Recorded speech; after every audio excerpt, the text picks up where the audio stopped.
Domnule președinte, în urmă cu 10 ani, 6 milioane de oameni vă încredințau votul. La următoarele alegeri erau încă și mai mulți. Ați fost pentru fiecare dintre ei depozitar al încrederii și al speranței, dar mai ales al voinței unei majorități care urma să împingă România înainte. Și totuși, finalul acestui deceniu e unul al neîncrederii, în politicieni și în instituții.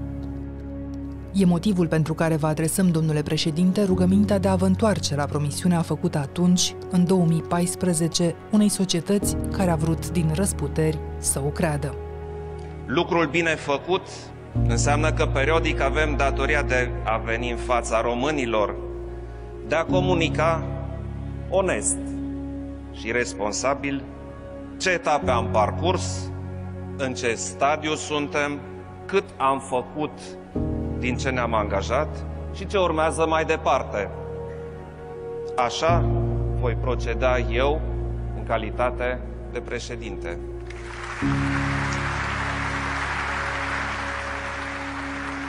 Ca jurnaliști, avem la rândul ne datoria de a recompune din mărturii relevante ce a însemnat acest ultim deceniu al istoriei noastre recente și de a vă oferi prilejul de a ne explica, onest și responsabil, unde e azi România și cum am ajuns aici.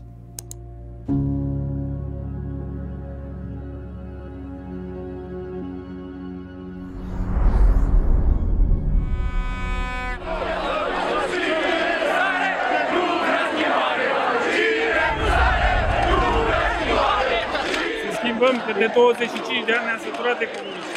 Să trăim într-o Românie normală!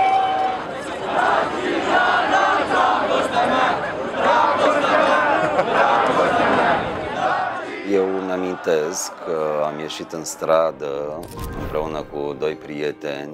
Am pornit de pe Magheru și ne-am îndreptat spre, nu știu, Chiselef sau ceva, Piața Victoriei, zona aia. Și încă nu știam atunci rezultatele finale. 4, 3, 2, 1... Exit poll IRES pentru Digi24, Claus Iohannis 50,9%, Victor Ponta 49,1%. Sunt 3 sondaje din 4 în afară de Antena 3 care îl dau pe Iohannis. Cine mai dă? TVR-ul, Digi... Dragi români, ați fost niște eroi astăzi.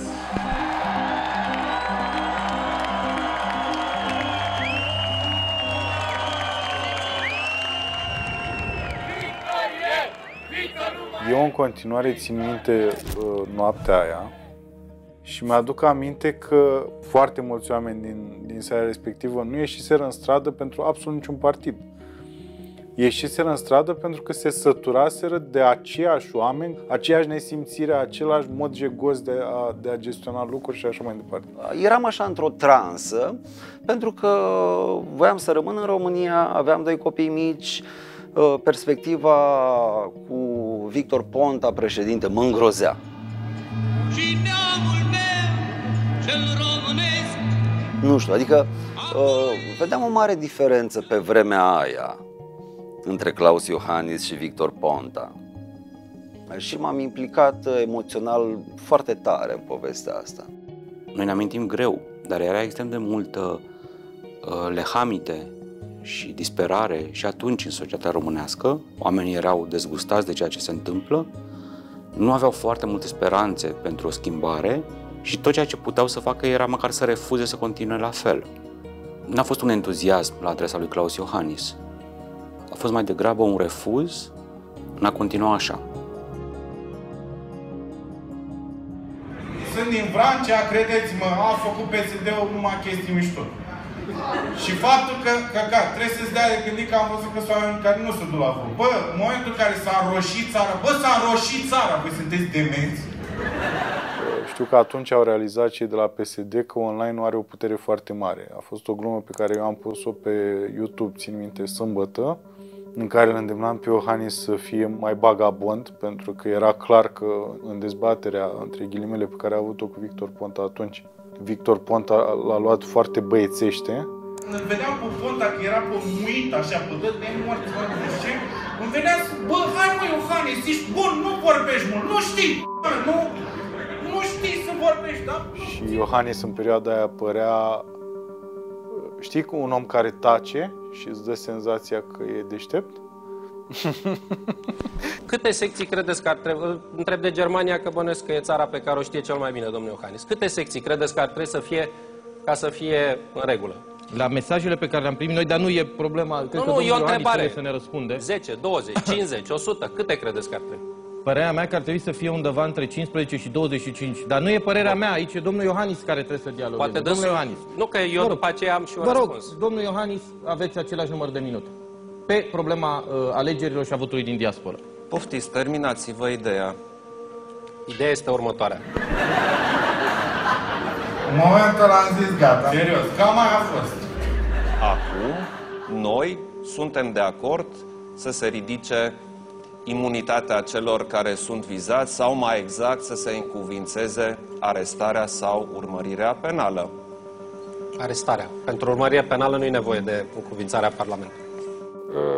L-a cam smotocit Ponta și l-a pus în niște situații în care, în mod evident, nu erau de natură să-l avantajeze în competiția pentru turul 2. Dacă aveți vreun moment un sentiment de vinovăție față de milioanele de români care au crezut în USL și care s-a rupt, repet, că n-ați primit dumneavoastră o funcție pe care vă doreați, cum vă doriți și acum o altă funcție, adevărat. Domnule Claus Iohannis, răspunsul dumneavoastră și întrebare pentru domnul. Terminat întrebarea? Era semnul întrebării la final. Vă rog. Am crezut că mai continuați un pic.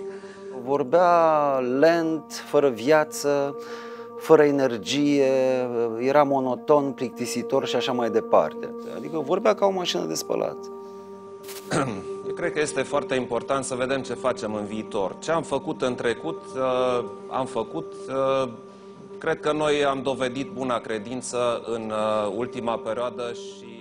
S-a dus la dezbatere în turul al doilea, la realitatea, fără să spună nimic. Și, mă rog, destrângem și spunem, domnul președinte, dacă mai are loc vreo dezbatere, vă rugăm să ne spuneți din timp, o dezbatere se pregătește. Zic, bătălia e pămuchie. Dacă vrem să avem cea mai mică șansă să câștigăm, trebuie să mergeți foarte pregătiți la dezbatere, că bătălia e muchie.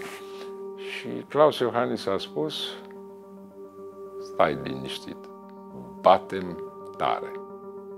Exact așa a spus. Batem tare. Asta a fost, practic, aprecierea. Nu, a fost sigur că va câștiga. Nu știu pe ce s-a bazat.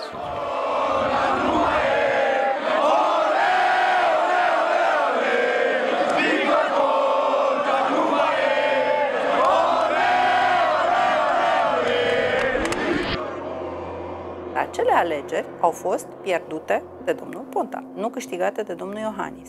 Da, eu le-am pierdut. Câte voturi a luat în primul tur? 2.800.000, nu? Deci 2.800.000 de oameni îl plăceau pe Claus Iohannis și l-au votat. În turul 2 a luat 6 milioane. Evident că restul de voturi sunt voturile contra mea. Acum, poporul are întotdeauna dreptate.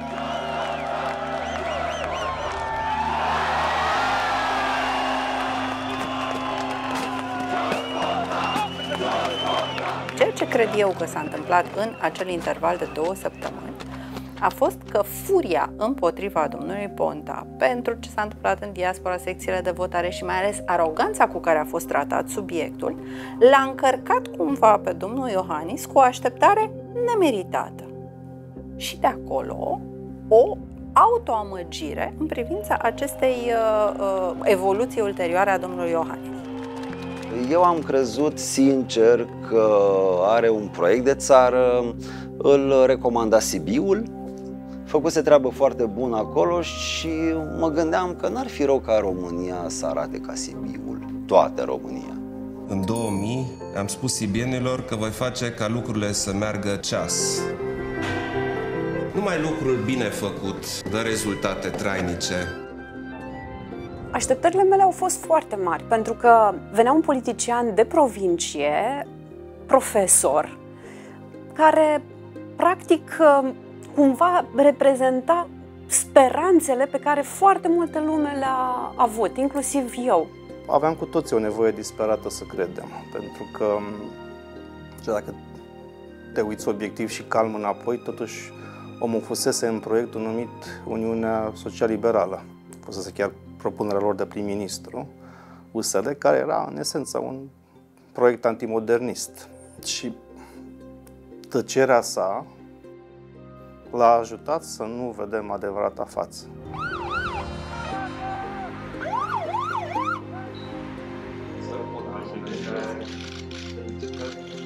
Nu știu, era o senzație așa, un sentiment de mândrie că aveam președinte neamț, că nu ți-e rușine cu el în lume. Adevărul că arată bine în poze. Der rumänische Präsident Johannes hat gestern bei seiner Vereidigung das wichtigste Thema. Klaus Iohannis a remporté la présidentielle. New President Iohannis pledged to take a hard line on corruption. Public institutions should work for the citizens, and the political class should understand for once and for all.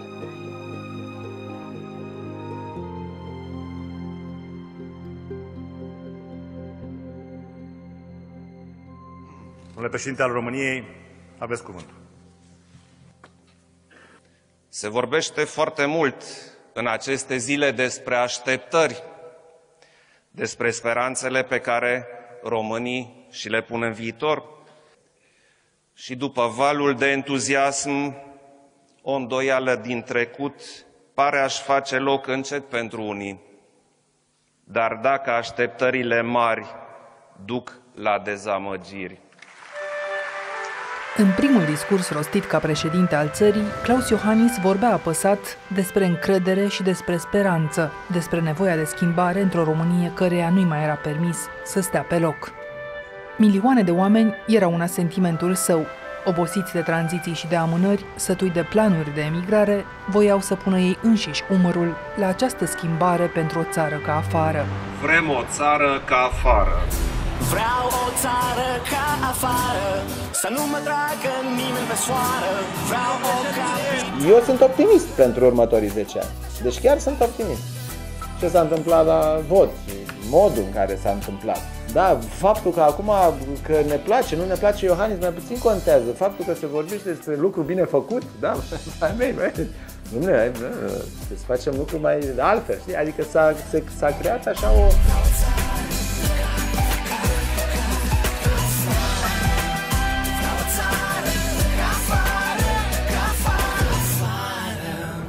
Însuși președintele părea să fie parte a acestui val. Se folosea de primul prilej pentru a da mesaje de schimbare profundă în societate. Fusese ales președinte și eu organizasem un proiect care se numea Indexul Sustenabilității DNA la Centrul Român de Politici Europene. Cred că a fost primul său eveniment public. Am uitat la această lansare a raportului despre DNA și spre surpriza noastră a venit. Corupția este în acest moment principalul dușman al competiției libere și al promovării care are la bază meritocrația. Și a dat niște mesaje foarte frumoase despre anticorupție, despre reforma justiției, despre DNA. A venit cu acest discurs reformist, anticorupție și l-am crezut cu toții. Dacă vă întrebați cumva dacă noul președinte va fi un aliat al dumneavoastră în această luptă pentru combaterea corupției și întărirea statului de drept, vă asigur că răspunsul meu nu poate fi decât afirmativ. În această atmosferă de speranță și de așteptări înalte care domina primul an al mandatului său de președinte, România este lovită însă de o mare tragedie, generată chiar de corupția sistemică.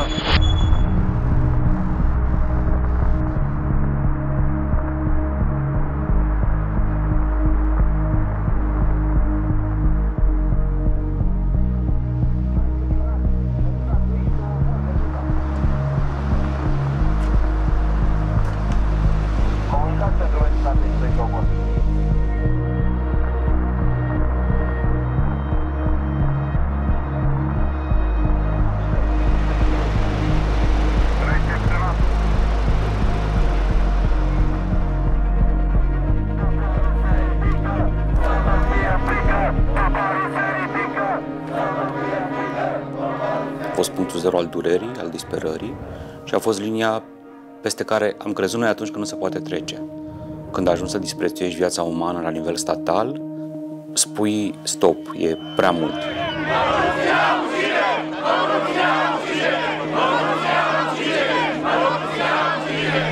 Corupție din politică, salvați-vă, vă rugăm frumos, asta noastră! Eradicați corupția din politică! Eu cred că statul a fost extrem de răvășit după colectiv și datorită faptului că opinia publică a transmis un semnal foarte clar că nu se mai poate așa. Era un sentiment de revoluție.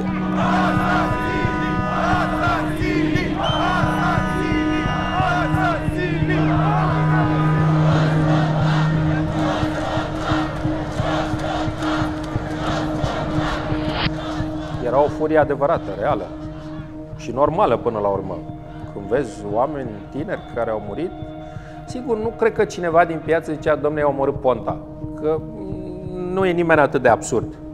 Dar pe de altă parte era o furie împotriva a ceva ce funcționează prost. Am zis, nu, stop. Sunt gata să fac eu acest gest pe care o parte importantă din societate îl așteaptă și, evident, începând cu ziua de astăzi, îmi depun mandatul de prim-ministru, implicit și al Guvernului României.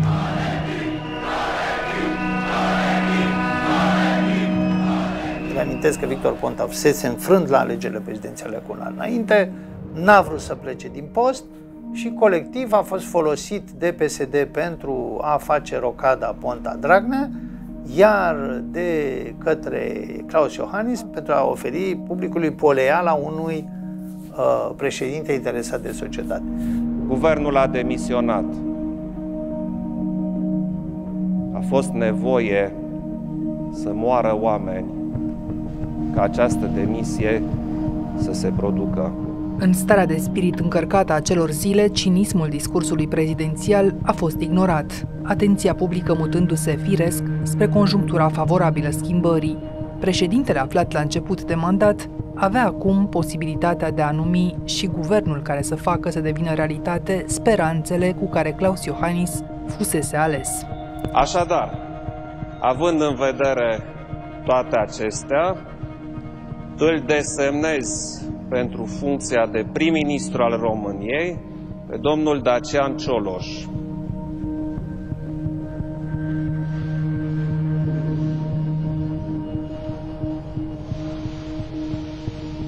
Pe care vi-l prezint și cred și numai bine.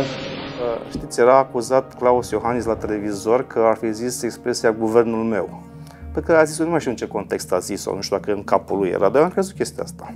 Am spus-o și o voi repeta. Îmi doresc un guvern pe care pot să-l numesc guvernul meu. Eu am crezut că noi, mâna aia de tehnocrați puși acolo la Palatul Victoria, avem un aliat. Publicul avea niște așteptări fabuloase din partea noastră. Era acel sentiment de depresie după colectiv și de speranță tot după colectiv. Când părea că sistemul colapsează și că au venit niște oameni pentru care Dacian Cioloș era reprezentativ, care vor să schimbe.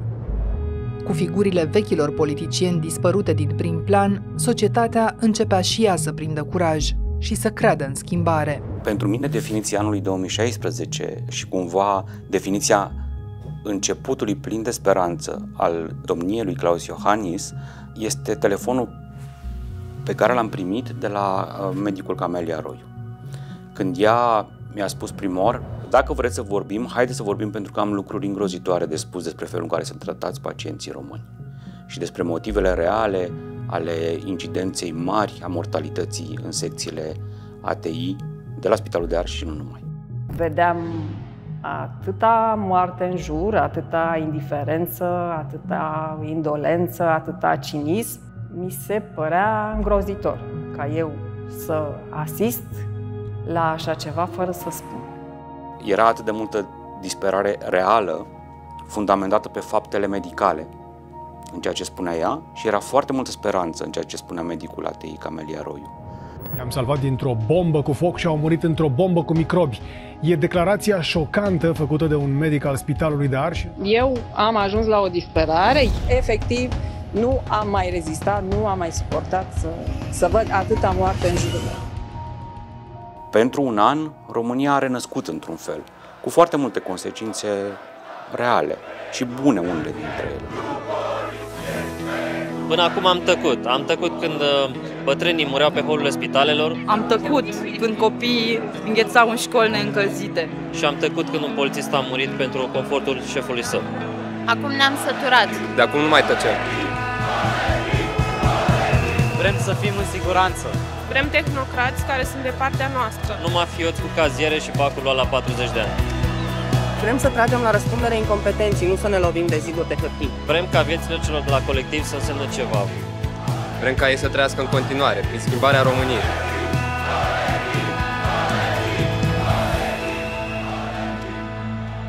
Se schimbase mult. Mi se părea că era mai puțin autoritarism în administrație și mai mult oameni tineri și mai mulți specialiști. Însă vechiul sistem lăsa doar impresia că ar fi dispărut. În culise, politicienii tranziției continuau să tragă sfori. Primul care mi-a făcut propunerea de a participa la acest guvern a fost Liviu Dragnea. El m-a sunat și mi-a propus acest lucru. Eu nu eram foarte hotărât să vin la un guvern de sacrificiu după un scandal cum a fost cel de la colectiv și după o emoție negativă extraordinară din acea perioadă și i-am spus că vreau să vorbesc cu președintele României. Și m-a sunat președintele României și mi-a propus să fiu vicepremier în acel guvern, președintele Klaus Iohannis. Cunoscându-l mai bine pe Liviu Dragnea, știu că vorbea adesea la telefon cu președintele și avea o relație de colaborare destul de apropiată, aș putea să spun. Eu am auzit de mai multe ori, adresându-se unul altuia cu Liviu sau Klaus, ceea ce mi se părea nefiresc atunci. Au fost vreun an în care știu că s-au înțeles destul de bine. Bună ziua! Bună ziua, domnule președinte! Dacă eu știam, probabil că mă gândeam mai mult dacă știam că vom fi chiar unii parașutați într-un guvern jumate controlat de PSD. Birocrația din subordine ne ignora sau ne sfida. Deci era așa un fel de atmosferă de cazarmă asediată, dar trăiam cu senzația că avem pe cineva care are voturile, care are legitimitatea populară, care este depozitarul legitim al speranței poporului și care îl menține spatele. Eram guvernul meu. Cred că orice președinte își dorește un guvern al lui. La un moment dat, premierul Cioloș a zis, hai că mergem la Cotroceni. În calitate de ministru mă invitase să discutăm problematica de fonduri europene. Eram ministru al fondurilor europene. Toate fondurile europene erau blocate în România, adică vorbim de 2016, exercițiul financiar începuse în 2014. Și noi nu aveam infrastructura IT minimală ca să putem să primim banii europeni, adică nu era un moft. Și eu trăiam cu impresia că cine este șeful sistemului? Cine are voturile să fie șeful sistem, arhitectul. Și am zis, mergem împreună cu primul ministru să rezolvăm, să ne luăm lumină. Că eu chiar credeam chestia cu guvernul meu. Și a fost ceva complet glacial. S-a început foarte protocolar, domnule prim-ministru, domnule președinte, și a fost un fel de schimb de opinii, dar foarte superficial, că puteam să vorbim la televizor. Dacă erau camere de față de la Recorder sau de la TVR, nu s-ar fi vorbit altfel. Și a durat sub o oră și nu s-a discutat doar despre fonduri europene, erau mai multe subiecte. S-a ridicat și a plecat, fără niciun fel de concluzie. Și atunci s-a prăbușit într-un fel iluzia că noi, adunătura de tehnocrați parașutați în Palatul Victoria, avem un spate de la șeful sistemului. Nu, eram chiar singuri cum păream să fim.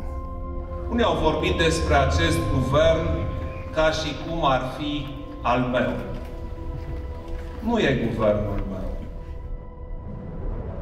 Știți, încărcăm oameni cu așteptările, cu speranțele noastre, cu ura împotriva celorlalți, o mutăm în sentiment pozitiv la adresa altuia Pentru ca după un timp să se spargă aceste coji de iluzie și să ne trezim cu personajul așa cum e el. Omul acesta este. Omul a fost vizibil în momentul în care și-a aruncat paltonul pe capotă. Pentru că, vezi, Doamne, dacă ești președinte, nu-ți mai poți scoate paltonul și îl ține pe un braț, trebuie să sară un set pe pistă repede de acolo. E un soi de monarh fără tron. Știți, la începutul mandatului Iohannis s-a întâmplat un lucru foarte interesant. Au rămas oameni din eșalonul 2 a administrației prezidențiale și mai aveau idei. Și mai femeau și ziceau, cum se întâmpla Traian Băsescu. Domnule președinte, m-am gândit la o chestie. Traian Băsescu era foarte deschis la chestia asta. Și Claus Iohannis s-a uitat la persoana respectivă și a zis, v-am solicitat un punct de vedere? Nu. V-am chemat eu? Nu. Bine. Toți au înțeles că nu e binevenit să ai inițiative, idei. Nu se dorește așa ceva. Se dorește liniște.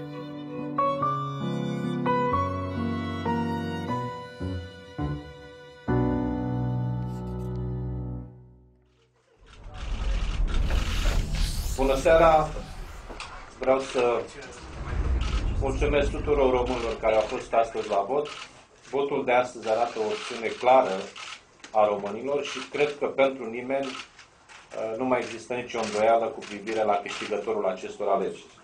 Vreau să-i asigur pe toți românii că tot ceea ce am prezentat în această campanie electorală va fi pus în practică de un guvern PSD.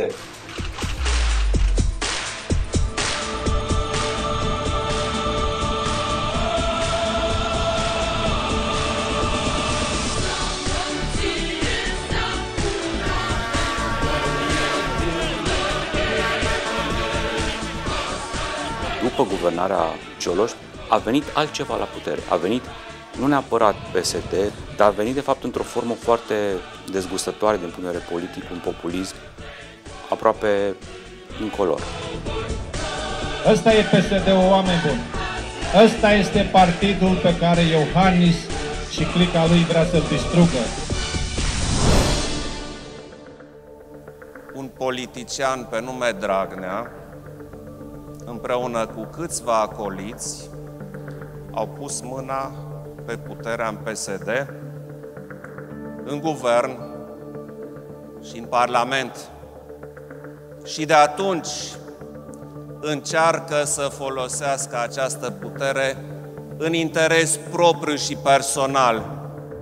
E o persoană foarte norocoasă, domnul Iohannis, pentru că s-a creat o stare anti-PSD foarte, foarte accentuată, mai ales după ce a luat Liviu Dragnea puterea. Ceea ce iarăși a mutat pe domnul Iohannis așteptările generate dintr-o furie și o frustrare extraordinară împotriva personajului Dragnea. Domnul președinte Dragnea, aflarăm de la televizor că sunteți singurul care cunoaște programul de guvernare din scoarță în scoarță. Vă rog eu frumos, învățați și pe ei. Cel mai important punct din acest program de guvernare s-a dovedit a fi o ordonanță de urgență care îi rezolva lui Liviu Dragnea problemele penale. Primele informații au apărut în presă la scurtă vreme după instalarea guvernului Grindeanu. Pedepsele până în 5 ani ar putea să fie grațiate. Dacă proiectele de grațiere și modificarea codurilor penale vor trece în forma actuală, unul dintre beneficiari ar fi și Liviu Dragnea. Imediat au venit și protestele de stradă. Este protest în capitală, doamnelor și domnilor, împotriva legii grațierii.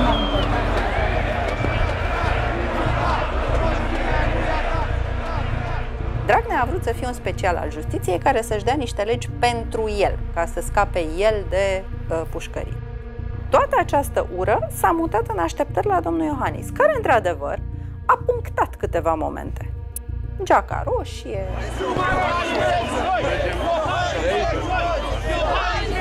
Am venit aici, în piața Universității, ca și miile de români, ca să-mi arăt indignarea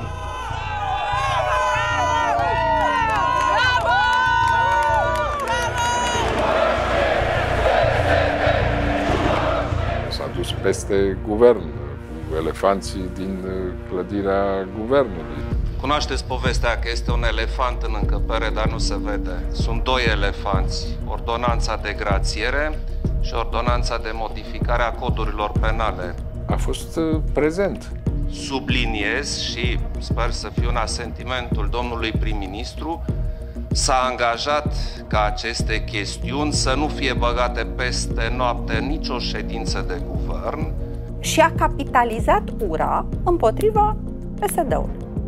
Asta a fost. De această modificare beneficiază președintele partidului dumneavoastră, domnul Liviu Dragnea? Nu este făcută nicio modificare. Nu contează pentru ce? Eu v-am întrebat dacă beneficiază de ea. Nu. Cum să nu beneficieze de în momentul dumneavoastră, cred că știți probabil date din dosar. Eu nu știu date din dosar nici despre nicio persoană. Nu m-au interesat datele acestea. Altă întrebare. Ieșiți afară, hoților! Vă rugăm frumos, nu blocați strada, da? Deci noi trecem strada neregulamentar, știți ce au făcut aia acolo? Opriți-i pe mijlocul drumului cu ăștia!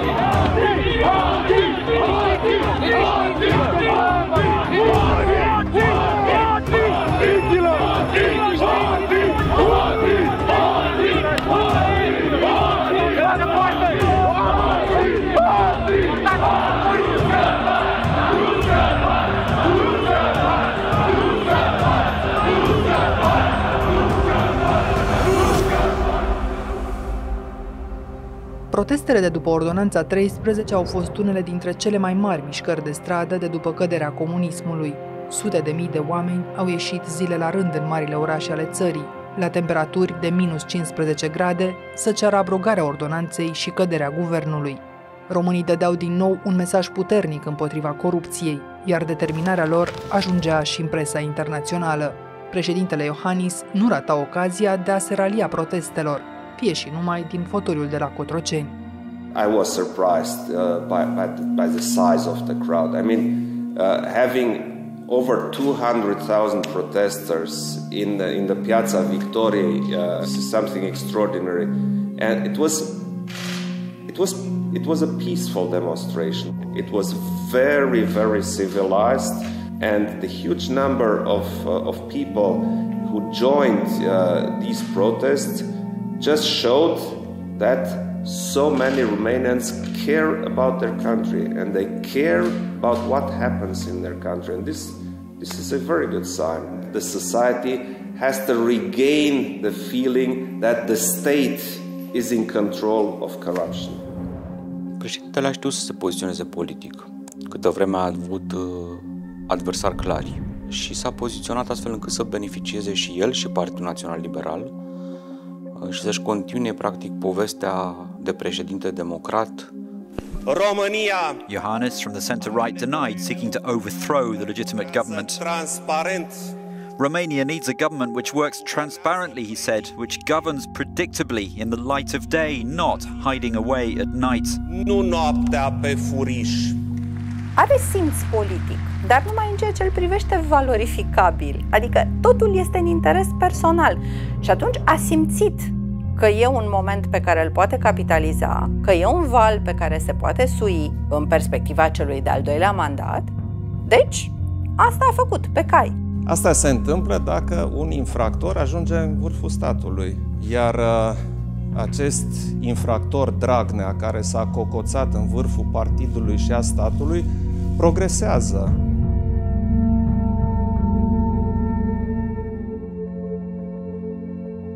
Dar era președintele cu adevărat luptătorul anticorupție în care poza? Cei aflați în poziții importante din statul român avuseseră ocazia să vadă și un alt fel de Klaus Iohannis. Ritualul mi-a sărit în ochi, să spunem așa, pentru că era total diferit față de, hai să spunem, rutina întâlnirilor cu președintele Traian Băsescu.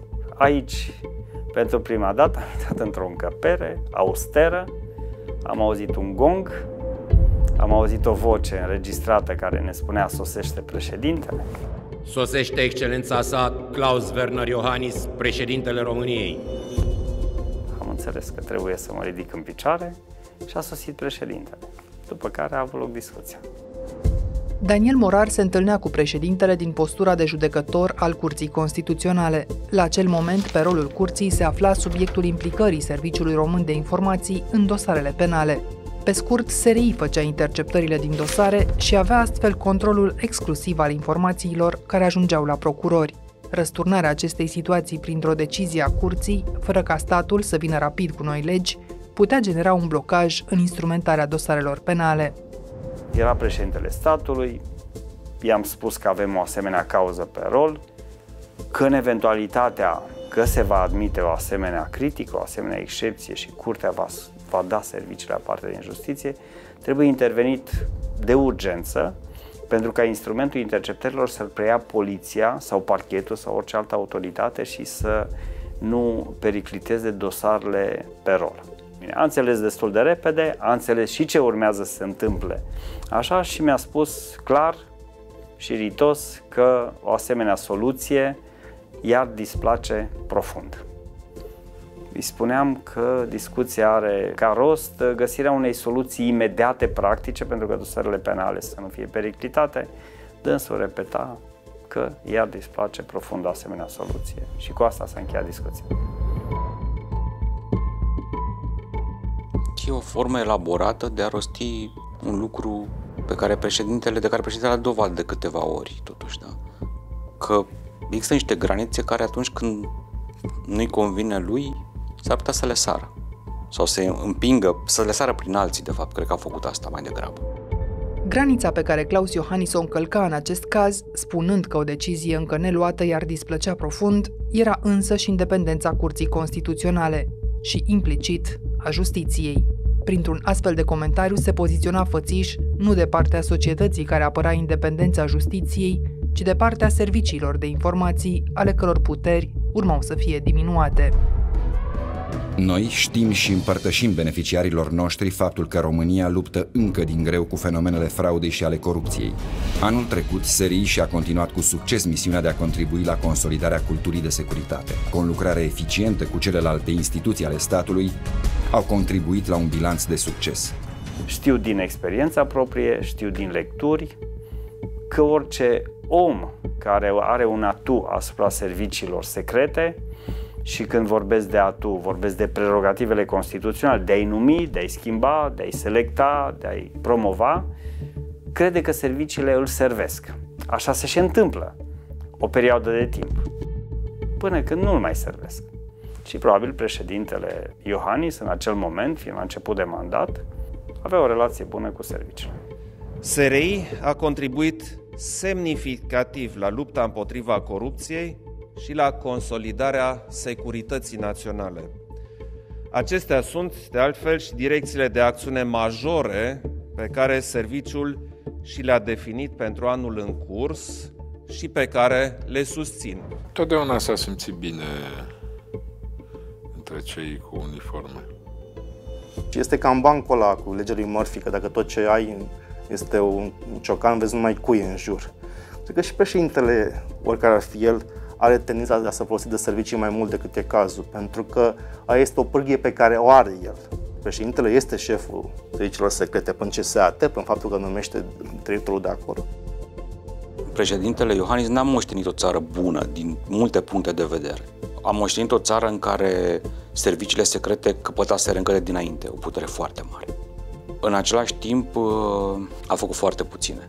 Să nu vrei, măcar să lămurești că nu e adevărat ceea ce credem noi. Că noi avem o atitudine foarte duală față de SRI, de exemplu. Noi ca societate, de foarte mulți ani. Și atunci măcar să acționeze împotriva acestei idei și să arate că de fapt SRI-ul funcționează bine, da? Dar noi nu știm acest lucru. Noi ceea ce avem, semnalele pe care le avem, sunt de faptul că acolo se petrec foarte multe lucruri în spatele cortinei, care e firească, da? Doar cortina, nu și lucrurile nefirești care se petrec după ea. Asta știm deja și președintele nu a făcut nimic. La adăpostul pasivității președintelui, serviciile și-au permis în continuare să facă jocuri de culise în justiție.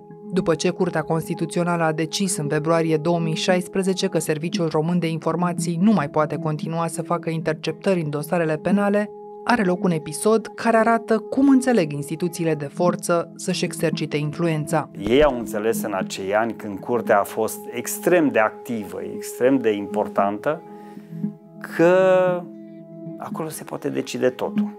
Înțelegând unde e puterea, voiau să fie și ei acolo. Cum au acționat? Cum fac de obicei. În liniște și luat bucată cu bucată.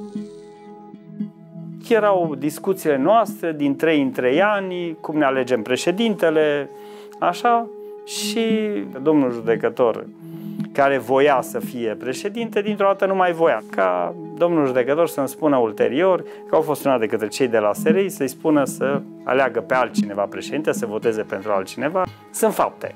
Nici nu mai trebuie să judecăm, nu?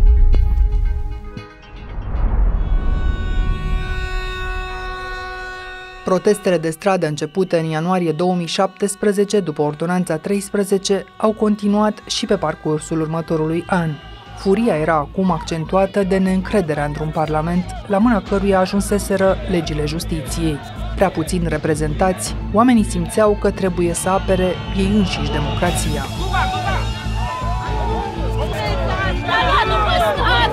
PSD-ul lui Liviu Dragnea întruchipa pentru o bună parte din societate corupția, antioccidentalismul și promovarea incompetenței la vârful statului. Putem spune pe scurt că reducem democrația și reducem birocrația. Criticile aduse guvernului de către opoziția parlamentară. Thank you very much again. Thank you. De ce o femeie nu poate fi motostivuitor? Deci voi face tot ce îmi stă în putințe pentru dezvoltarea economiei românești. Dar un rol important va avea pentru, în cadrul economiei, îmi cer scuze că sunt emoționat.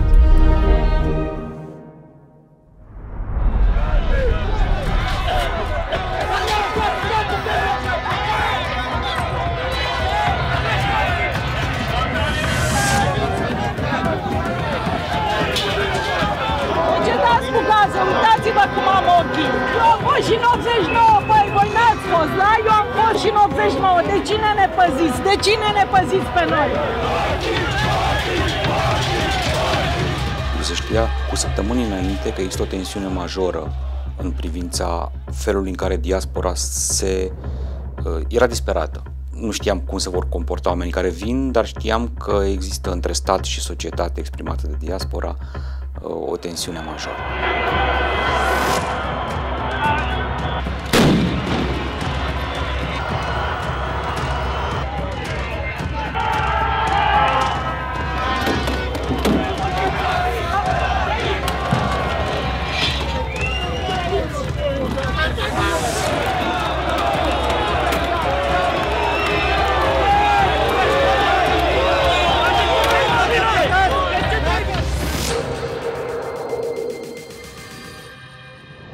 Atitudinea civică a fost aspru pedepsită cu gaze lacrimogene, tunuri de apă și lovituri aplicate cu exces de zel. PSD a câștigat alegerile. Nu am contestat niciodată acest lucru. Însă actuala sa conducere abuzează de acea victorie pentru a ataca populația, pentru a ataca justiția, pentru a scoate România de pe drumul său european și euroatlantic. Tot mai aproape de finalul primului său mandat, Klaus Iohannis se încălzea deja pentru campania electorală din 2019.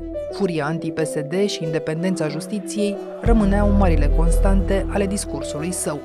Odată ce pierdem independența justiției, pierdem tot. Au început să demonteze justiția românească. Asta a fost prioritatea reală a PSD-ului. Sunteți alături de mine în această luptă.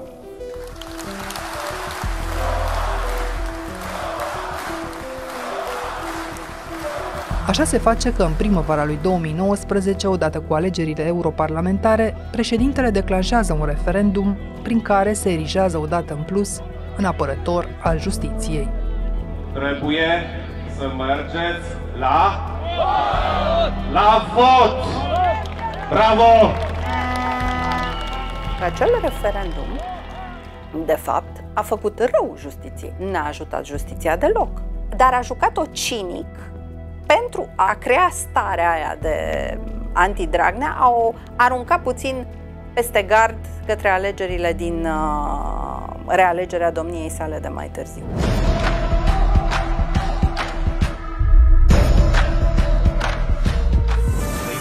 Liviu Dragnea a fost condamnat la închisoare 3 ani și 6 luni pentru instigare la abuz în serviciu. În acest moment, liderul PSD trebuie să meargă la închisoare, el urmând să fie încarcerat în penitenciarul Rahova.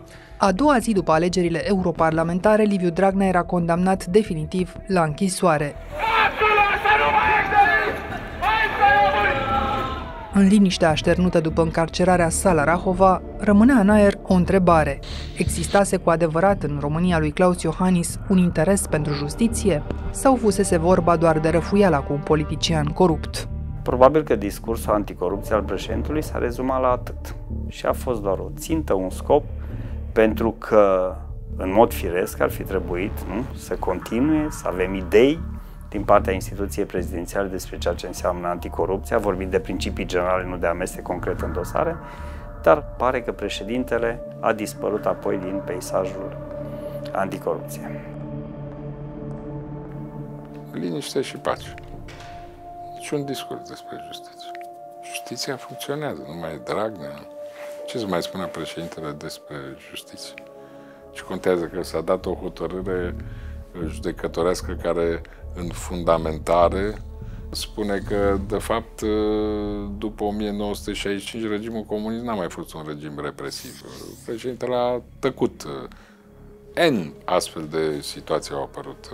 Situațiile nenumărate în care mulți oameni au scăpat numai din cauza aplicării prescripției. Ce, acum n-au mai fost motive? Cine ar fi beneficiarii acestor? Primii beneficiari? Nu beneficiari, e plină presa, cu Elena Udrea, cu Popoviciu, cu toți șmecherii ăștia de care tot auzim de ani și ani de zile. Președintele ar fi putut face ceva în justiție dacă era interesat de aspectul ăsta. Cred că i s-a părut un domeniu foarte complicat, justiția, și este un domeniu foarte complicat. Dar de asta este și una din stâncile unei societăți democratice. E bine să fie complicat. Nu poate fi simplu. Ar fi rău să fie simplu. Imaginea reală a justiției în epoca Iohannis este dată de situația marilor dosare, în rezolvarea cărora s-au pus din nou speranțe pe măsură. Nici astăzi dosarul Revoluției, nici astăzi dosarul mineriadelor, nici astăzi dosarul 10 august, nu numai că nu e soluționat, dar este departe de a identifica și de a pedepsi adevărații vinovați. Aproape orice astfel de eveniment major în care au fost implicate instituțiile de forță și în care au responsabilități oameni deținători de putere sau oameni din structurile de forță, nu au fost rezolvate, iar vinovații nu au fost pedepsiți. Pentru că a funcționat acest sistemul, ceea ce e sistemul, vezi foarte bine cum a funcționat acum.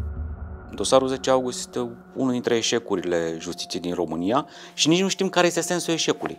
Pentru că nu știm dacă acolo au fost făcute sau nu infracțiuni. Poate că nu au fost făcute niciun fel de infracțiuni. Dar a amâna justiția, da, asta înseamnă, până la urmă, a refuza dreptatea pentru justiție.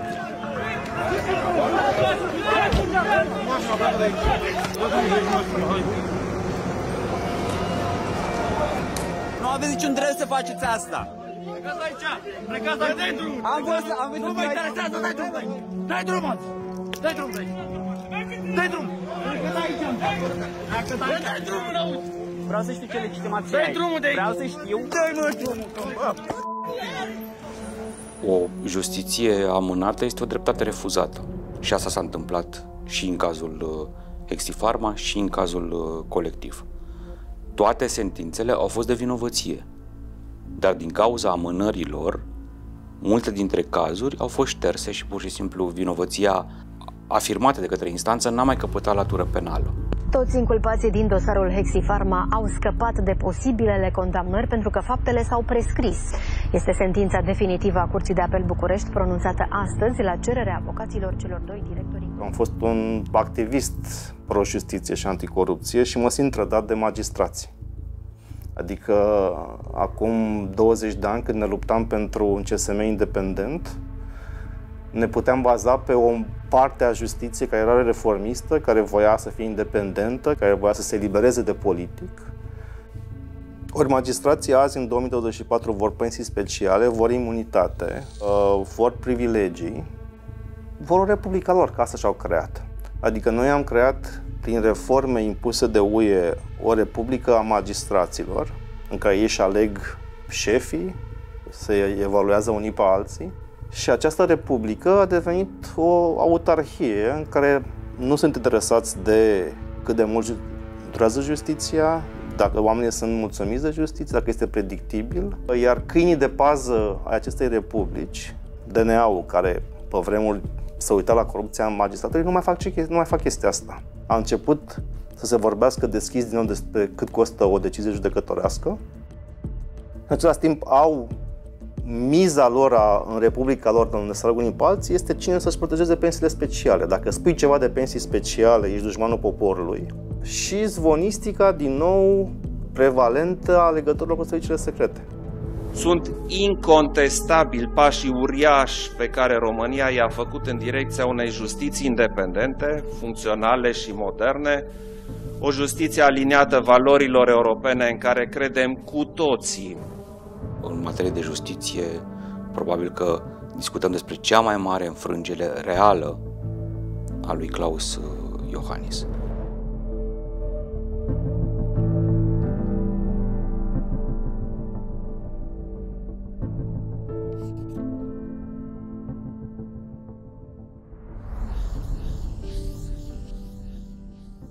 Onorați invitați, dragi colegi, iată-ne din nou în Parlament la votul unei noi moțiuni de cenzură. Mă uit în sală și văd aceiași oameni politici amatori și irresponsabili. Din păcate, n-ați înțeles nimic.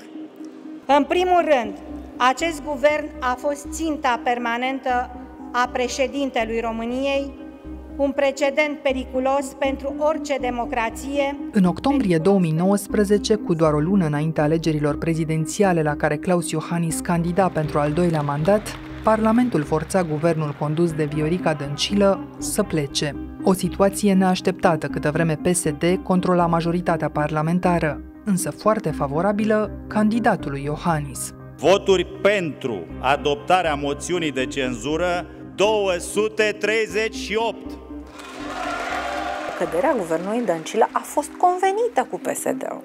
Ne imaginăm vreo secundă că guvernul Dăncilă ar fi căzut dacă PSD nu trăda?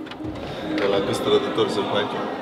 Și oare cei care au trădat atunci nu sunt exact oamenii care au preluat mai apoi? Nu știu dacă neapărat cu nume și prenume Marcel Ciolacu. Evident că a fost o înțelegere sub patronaj prezidențial. A fost o întâlnire pe care am avut-o cu președintele după un eveniment electoral la Constanța și atunci ne-a spus că ar fi bine să depunem moțiune de cenzură și că trebuie să avem încredere că va trece. Cred că la momentul ăla începuseră într-adevăr între președinte și PSD discuții care l-au pus în situația de a ne putea transmite că, spre deosebire de toate moțiunile de cenzură pe care le tot depusesem noi în acea perioadă, asta e una specială. Aveți o echipă cu oameni competenți și pregătiți să-și asume intrarea la guvernare. Veți fi principalul partid al unei coaliții democratice care va guverna România mult mai bine, mult mai mult timp. Mi-aduc aminte că Ludovic Orban chiar a spus la momentul ăla: domne, trebuie să avem numărul de voturi și numărul de semnături. Faceți ce trebuie, am încredere că această moțiune va fi una care va trece. Și a trecut. Rezolvat. Astăzi a câștigat România. Succesul moțiunii de cenzură confirmă un proces care a început cu ceva vreme în urmă. Acest proces se numește intrarea în istorie a PSD. realitatea este că cea mai mare victorie a lui Iohannis, cu care s-a prezentat Iohannis în campania de prezidențială, a fost reușita moțiunii de cenzură. Asta practic l-a proiectat pe Iohannis în candidatul care aproape sigur câștigă alegerile prezidențiale. Dacă vrem să terminăm în România tranziția și vrem să transformăm România într-o țară modernă și europeană, dragii mei, trebuie să îndepărtăm PSD-ul de la putere pentru o perioadă suficient de lungă. Credeți că împreună vom câștiga? Atunci, dragii mei, la treabă! După 5 ani în care tot ce lăsa în urmă era imaginea de antipesedist convins, Klaus Iohannis revendica un nou mandat cu atitudinea candidatului care îi face electoratului favoarea de a se lăsa ales. Dragi români, împreună construim România normală. Klaus Iohannis nu căuta să aducă vreo idee nouă, nici nu considera că alegătorii merită să-l vadă într-o dezbatere cu ceilalți candidați. A fost decizia președintelui să nu participe la dezbatere. Iohannis a hotărât să nu participe la dezbatere, a spus că nu sunt necesare din punctul lui de vedere dezbateri, că nu are un oponent pe măsură și că orice dezbatere la care ar participa nu l-ar avantaja. Nu ar avea nimic de câștigat dintr-o dezbatere. Asta a fost decizia lui Iohannis.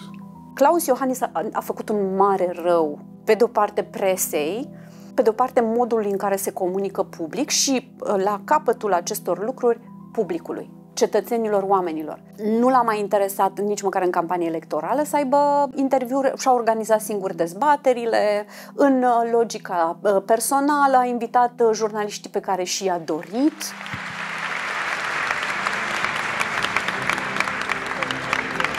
Sărut mâna, bună seara tuturor! Vă rog să luați loc. Bine ați venit la acest dialog care, sper eu, va fi foarte interesant. La finalul acestui mandat, dacă ar fi să dați dumneavoastră înșivă o definiție, care ar fi aceasta și de ce? Sunt un președinte care real se implică, care vine cu soluții, nu mă joc, nici nu dictez, prezidez.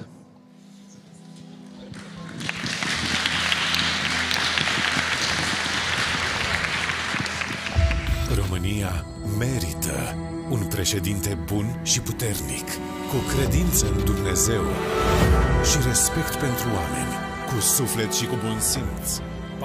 Conjunctura politică a alegerilor din 2019 i-a permis lui Klaus Iohannis să fugă de un bilanț real al primului său mandat, iar marea sa șansă a fost aceea de a intra în finala prezidențială cu un contracandidat mai mult decât convenabil. Doamna Vasilica Viorica Dăncilă. M-a deranjat aroganța și autosuficiența candidatului Iohannis. Faptul că are impresia că dacă este așa înalt cât un brad, poate să-și permită să-i jignească pe ceilalți. N-a existat competiție cu Klaus Iohannis. I-am spus doamnei Dăncilă, făceam sondaje în acea perioadă, i-am spus că o să facă 33% maximum. I-am spus că va pierde și că n-are rost să încerce, mai bine să căutăm pe cineva, chiar un independent sau cineva apropiat de socialdemocrație care să candideze. A fost foarte încăpățânată și a mers mai departe. Nu știu în ce măsură direct Klaus Iohannis a avut vreo legătură, dar pot exista unele aranjamente din spate și influențe indirecte la această alegere. Ne vom lupta și vom merge cu curaj înainte. Eu nu renunț, eu nu dau înapoi, eu nu mă dau bătută. Votați Viorica Dăncilă președinte. Eu cunoșteam destul de bine pe doamna Dăncilă, nu ar fi participat de bunăvoie la o competiție pe care știa că o pierde. Cineva a încurajat-o că o să câștige. Vom demonstra că de data aceasta numai noi suntem în stare să aducem în fața românilor și pe cea mai înaltă poziție, culmea, ce n-au reușit nici americanii, o femeie, pe Viorica Dăncilă. Era evident, se vedea și din avion că va fi o catastrofă și că este exact candidatul care îi trebuie domnului Iohannis ca chiar să n-aibă absolut nicio problemă. Am simțit pe propria piele atunci ce înseamnă un sistem care se coalizează pentru a-și alege practic cu mâna sa adversarii. Adică ce a fost acolo a fost un fel de suprimare a opțiunilor. Lui Klaus Iohannis pur și simplu i s-au aliniat planetele într-un mod absolut fantastic. Klaus Iohannis 66,5%, Viorica Dăncilă 33,5%. Klaus Iohannis, deci, va fi președintele României pentru următorii 5 ani. Cei care spun că nu este abil greșesc, cei care spun că nu este prezent greșesc. Totul s-a întâmplat exact cum a vrut Klaus Iohannis. România a câștigat și vă promit încă un lucru. Voi fi un președinte total implicat pentru România.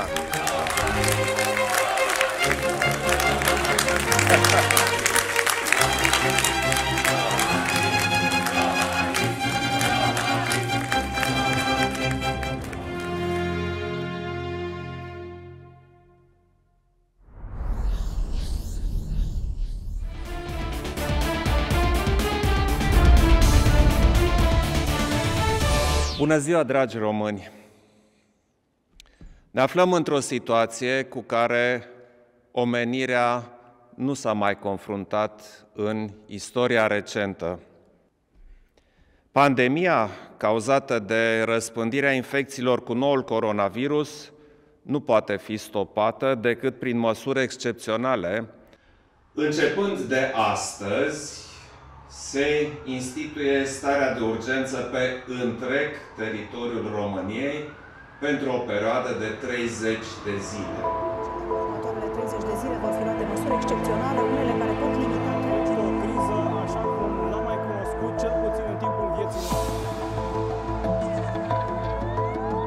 Lumea se schimba în viteză după răspândirea virusului COVID-19 și în acest context sumbru, România se trezea sub un ordin general de izolare în case, cu armata pe străzi. Rămâneți în casă, pentru siguranța dumneavoastră și a celor din jur, rămâneți în casă.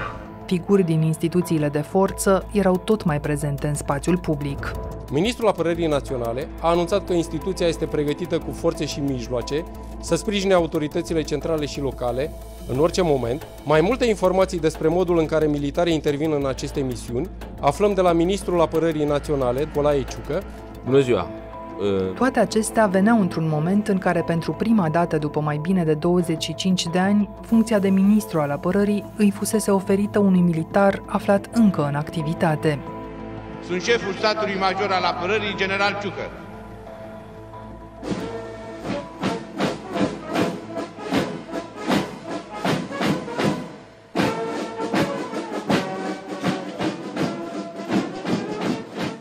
Asta a fost obiecția mea când mi-a spus prima dată președintele Iohannis, că i-am spus în toate țările democratice din Uniunea Europeană, ministrul apărării nu este un general în funcție. Și a spus că această problemă se poate rezolva. Și s-a și rezolvat, că a trecut în rezervă și, practic, a fost desemnat ministru după ce a trecut în rezervă. Transformat peste noapte din general activ în ministru, Nicolae Ciucă era împins cu aceeași putere spre o carieră politică.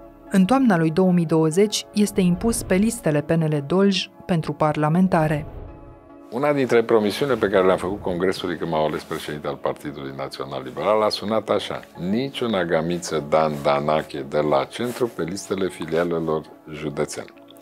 Și iată că a apărut un agamiță Dan Danache de la centru pe care chiar eu am fost pus în situația să-l susțin, pentru că a fost sugestia președintelui Iohannis. Acest agamiță Dan Danache, evident, e domnul Ciucă. I-am propus domnului Ciucă să candideze la Parlament. Evident că i-am explicat că trebuie să se înscrie în partid și domnul Ciucă mi-a spus nu. L-am sunat pe președinte și am spus că am vorbit cu domnul Ciucă și domnul Ciucă nu dorește să candideze. Dacă puteți dumneavoastră să vorbiți cu el, să-l convingeți, poate va accepta. A doua zi am aflat cu surprindere că acceptă. Îi îndemn pe dolgeni să iasă la vot, pentru că este la fel de sigur, poate chiar mai sigur decât atunci când mergem la magazin. Vă mulțumesc! La vremea respectivă nu mi-a trecut în cap că poate să existe un plan. A existat cu siguranță un plan pe care evident l-a ticluit Iohannis. Pentru că am aflat cu surprindere, după ce pe 7 decembrie mi-am prezentat demisia din funcția de premier, în urma alegerilor parlamentare, că Iohannis l-a desemnat premier interimar pe nimeni altul decât Ciucă. Bună ziua! Tocmai s-a încheiat o ședință de lucru pe care am avut-o cu domnul Nicolae Ciucă, prim-ministru interimar, începând de astăzi. I-ar fi plăcut de atunci să-l păstreze. Numai că Ludovic Orban a spus nu pot fi de acord cu un militar în fruntea guvernului, iar USR la fel a fost categoric și a spus nu suntem în America de Sud, nu ne conduce armata, nu facem așa ceva, nu putem susține așa ceva. Și eu sunt convins că l-a preferat pe Ciucă pentru că știa că Ciucă îl va asculta. Pentru că Ciucă are acest reflex datorită carierei sale militare să execute ordinele primite de superior, iar Ciucă îl consideră pe președintele României, comandantul armatei, superiorul lui și execută toate ordinele.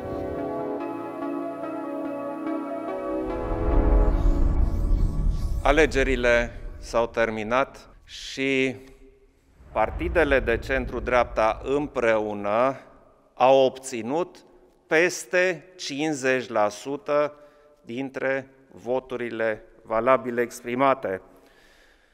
Și pot să vă spun cu toată sinceritatea că acesta a fost obiectivul meu. Alegerile parlamentare din 2020 și guvernul PNL-USR care a preluat puterea păreau să-i ofere lui Klaus Iohannis o nouă conjunctură favorabilă pentru a deveni președintele reformator pe care oamenii încă îl așteptau. Cetățenilor români li s-a promis restructurarea statului. Noul guvern, împreună cu mine, vom face ce am promis. La treabă! Următoarele luni aveau să dovedească faptul că mai mult decât reforme, președintele își dorea controlul asupra puterii. Orban săracul a venit și a zis, deci președintele vrea 3 ministere și după aia restul le împărțim între noi. Și noi am râs și am zis, bă, Ludovic, cum adică președintele vrea 3 ministere? Păi președintele al cui este? Președintele este al țării. Nu! Deci președintele vroia apărare, educație și externe. Externe, da. Sub protecția președintelui, ministrul apărării declanșează practic primul conflict intern major într-un moment critic pentru societate, startul campaniei de vaccinare anti-Covid. Urmau să vină vaccinurile, că nu aveam vaccinurile în țară, Câțu făcea eforturi să bătea cu alte țări care să apuce vaccinurile, era o chestie de asta așa de mamă, am prins, am pus mâna pe un lot de vaccinuri, vine 1 milion, wow, suntem eroi, salvăm poporul. În această zi de sărbătoare, România primește poate cel mai așteptat și necesar cadou. La prânz au ajuns în țară primele 10.000 de doze de vaccin anti-Covid-19. Și în contextul ăsta avem un dita mai scandal în guvern că militarii, serviciile secrete și începuseră toți, Curtea de Conturi, Consiliul Concurenței, toți voiau să se bage la centrele speciale. Și Voiculescu a venit cu această strategie de vaccinare care trebuia să fie adoptată prin hotărâre de guvern. Și toți erau pe capul lui, toți voiau să fie special și să se bage în față la asta. Și la un moment dat îl aud pe Ciucă urlând: dacă nu aveți nevoie de armată, armata se retrage, armata trebuie să ajute poporul. Nu astea sunt cuvintele, dacă cam asta era senzația. Și am crezut că Voiculescu a luat o raznă, adică te gândești, băi, dar de ce nu lasă ăsta armata să ajute poporul, că e nebun, ce are cu armata? Așa se pune problema. Și ne-am dus toți într-un colț, bă, ce ai? Noi toți de la USR. De fapt, era o mizerie. De fapt, armata, serviciile secrete voiau să-și facă centre separate de vaccinare, unde să se vaccineze ei și familiile lor și să fie secrete și să aibă, evident, întâietate la vaccinuri. Și le-au avut. Bună dimineața! Acum câteva momente m-am vaccinat. M-am vaccinat pentru că sunt convins că doar în acest fel putem să punem... Atunci am avut o senzație de Pakistan, pentru că, efectiv, se încălca un principiu în acea criză în care eram cu toții. Nu s-a prea problema că salvăm pe bolnavi, pe bătrâni, salvăm pe militari și pe aia de la serviciile secrete. De ce? Erau ăștia mai comoți decât restul românilor. Adică mie mi se pare scandalos că e un principiu sacru, suntem toți egali, mai ales în fața unei crize. A fost un moment în care noi ne-am pus problema să ieșim de la guvernare, dar era după o lună de când intrasem. Cum ar fi fost să iasă USR-ul de la guvernare? 3 luni mai târziu, premierul Florin Cîțu alegea să-l demită pe Vlad Voiculescu de la Ministerul Sănătății peste capul USR. Mutarea sa intempestivă punea întreaga guvernare sub semnul întrebării. Pentru a mă asigura că încrederea în instituțiile statului rămâne, am decis astăzi să fac o modificare la vârful Ministerului Sănătății. Este o decizie care aruncă coaliția de guvernare într-o criză majoră. Din acest moment, premierul Florin Cîțu nu mai are susținerea alianței USR+. Măcinată de conflicte, coaliția PNL-USR avea să se rupă formal odată cu a doua schimbare de miniștri fără consultare. Cel obligat să plece era Stelian Ion de la Justiție, sub pretextul refuzului de a aviza programul de investiții Angel Salini dedicat primarilor puterii. Ok, Stelian a fost remaniat, asta e viața, trebuia să vină cu un alt om. Și atunci s-ar fi văzut dacă președintele și nu PNL-ul, că PNL-ul făcea ce zicea președintele și așa e și astăzi, dacă președintele accepta un alt ministru la Justiție, atunci era clar că puteam să mergem mai departe între ei. Dacă nu accepta, era clar că totul vine de la președintele Iohannis. Modul în care a vrut să scape de Stelian a fost clar legat de procedura de numire a procurorilor. Nu a vrut să împartă cu un ministru USR onoarea de a face numiri, pe scurt. Urma să facă numirile la DNA, la DICOT. A vrut să fie complet suveran pe această decizie. Domnul Stelian Ion a fost o piesă până la urmă mică, nu domnul Stelian Ion a fost problema fundamentală. Problema fundamentală a fost că a fost larmă. Larmă și deranj. Domnul Iohannis a crezut că copiii vor fi disciplinați în clasă, că nu va fi larmă, că vor înțelege ce temă au primit și că o vor face în liniște, așa, da? N-a fost așa. Nu, frate, să fie liniște și pace. Domnul Ciolacu. Ne înțelegem ca oameni, nu? Și domnul Ciolacu, sigur, e un om de înțeles. Zilele trecute au cam arătat care au fost crizatorii. Acum trebuie să ne apucăm de treabă. Și trebuie să ne apucăm de treabă cu cei care vor să fie cu noi. Acesta este calculul politic și este un calcul pe care l-am făcut pentru România și pentru români. Și așa se va întâmpla. Scenariul de care președintele Iohannis se arăta atât de sigur era tocmai acela care în urmă cu un an ar fi părut imposibil. O coaliție cu PSD la guvernare. Bine ați venit, vă rog să ocupați loc. Din păcate, criza pandemică s-a aprofundat, criza politică nu mai este înțeleasă niciun fel de români și constatarea mea este că în spațiul politic există real dorința de a găsi o soluție și de a încheia această criză. Mulțumesc, băieți! V-a reunit președintele pe toți la Cotroceni și v-a spus haideți să facem cu PSD sau încercați cu PSD? Nu. Atunci... La Vila Lac ne-am întâlnit, unde aveau loc întâlnirea acestea politice. Ne-a ascultat pe toți și la final a tras o concluzie că probabil cea mai bună variantă e să începem să listăm cu PSD. Înainte de a avea acea ședință, am avut o discuție între 6 persoane, 7 persoane și eu le-am tot spus atunci, nu faceți asta, mi se pare o greșeală majoră, nu cred că e bine să facem asta. Și atunci domnul Futuru mi-a spus, Dane, nu înțeleg ce se întâmplă cu tine, nu te recunosc. Președintele are mai multe informații decât noi, hai să avem încredere că lucrurile vor merge așa cum trebuie. Este capacitatea partidului de a înțelege că mai importantă este țara decât un om. Au tot căutat să găsească justificări pentru această alianță contra naturii, pentru această decizie care a fost cea mai gravă trădare a cetățenilor români care și-au spus speranțele, încrederea în Iohannis și în PNL. În momente cheie pentru țară, după modelul german, după modelul italian, israelian, belgian, olandez, ne punem la aceeași masă pentru această țară, pentru România. Ne-am întâlnit de foarte multe ori în afara ochilor vigilenței presei, ca să spun așa, am negociat ministere, am făcut un program de guvernare împreună cu colegii de la Partidul Național Liberal și până la urmă a fost o dinamică mai degrabă politică pe care probabil că Claus Iohannis a supravegheat-o doar de departe. Da, prima discuție oficială a avut loc în biroul președintelui Camerei Deputaților, care la momentul ăla era Marcel Ciolacu, care ne-a spus, uite, noi nu suntem Crucea Roșie, suntem Ciuma Roșie.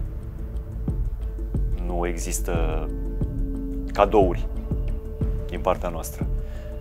Dacă vreți cumva ca prima variantă, ca în prima perioadă, premierul să fie de la PNL, vă spunem de acum că nu acceptăm nicio altă variantă decât Ciucă al nostru. Și asta era o glumă? Noi am râs atunci.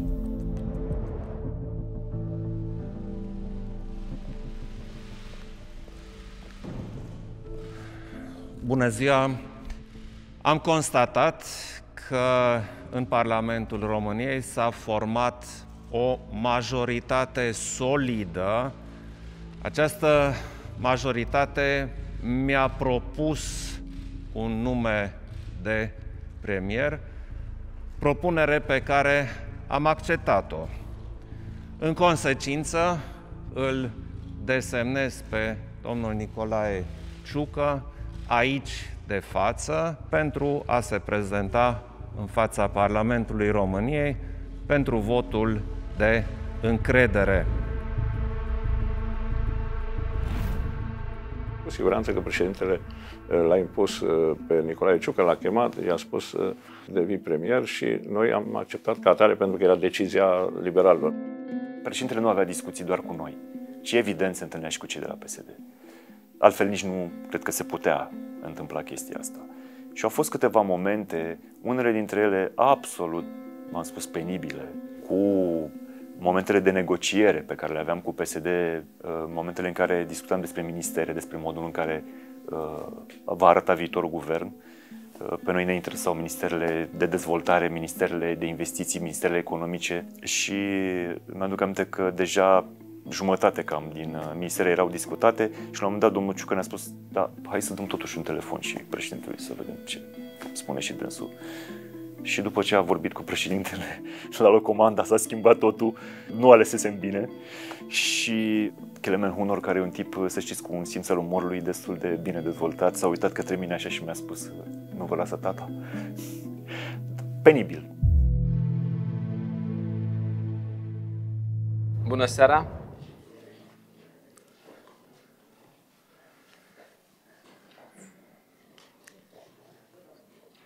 A fost o zi lungă și iată, astă seară are loc prima ședință a Guvernului României, iar noi ne găsim în acest format pentru a parcurge ordinea de zi. Se risipeau în acest fel cele două iluzii cu care Claus Iohannis condusese România vreme de 7 ani. Schimbarea profundă a sistemului public și antipesedismul ca desprindere definitivă de comunism. Ați obosit deja, ghinion! Aceste principii erau îngropate sub pretextul stabilității, iar sistemul obține astfel o pace generală sub înaltul patronaj al președintelui. De altfel, pentru ca guvernul PNL-PSD să devină realitate, liderii celor două partide fuseseră puși la aceeași masă după mai vechiul tipar al întâlnirilor conspirative. O discuție pe care am avut-o eram eu, Florin Câțu, Marcel Ciolacu și Grindeanu, la care a participat și directorul SRI, Eduard Helvig. Evident, nu înțelegeam ce caută Eduard Helvig la discuția asta, dar, mă rog, în politica românească se întâmplă multe lucruri pe care nu le înțelegi sau prefer să nu le înțelegi. Eu n-am știut unde mergem. Pe mine m-a sunat Florin, ne-am urcat în mașină, ne-am dus la locația respectivă, am avut o discuție acolo și după ce am plecat de la locația respectivă, Florin îmi spune: ți-a plăcut la K2? Și zic: aici unde am fost? Da, zic, nu știam, că eu n-am știut că acea locație este vestitul K2, auzisem din presă de K2, nu știam unde e, ce e, pur și simplu am crezut că e o locație la o vilă de protocol, ca oricare altă vilă de protocol. Și era, să spunem, vila oficială de protocol a Serviciului Român de Informații. Da, vestitul K2. Cred că în momentul în care am auzit K2, atunci pur și simplu am avut o palmă după cap. În momentul în care am plecat de acolo, mi-am dat seama, într-adevăr, de nepotrivirea cu o lume normală, da, a întâlnirii care a avusese loc. Și vezi o discuție între două partide care vor să facă o coaliție sau vor să înceapă o negociere, care este indusă cumva de președinte și ținută cumva sub observație de șeful SRI, atunci într-adevăr simți că lucrurile nu se întâmplă normal. Eu cred că Eduard Helvig avea rolul de a îl ține pe președinte informat că lucrurile se întâmplă așa cum trebuie să se întâmple sau cum au fost probabil gândite anterior. Iar pe dumneavoastră, reprezentanța mass media, vă asigur de aceeași onestitate, transparență instituțională, dar nu uitați, SRI va rămâne un serviciu secret. Patria a priori. Mulțumesc!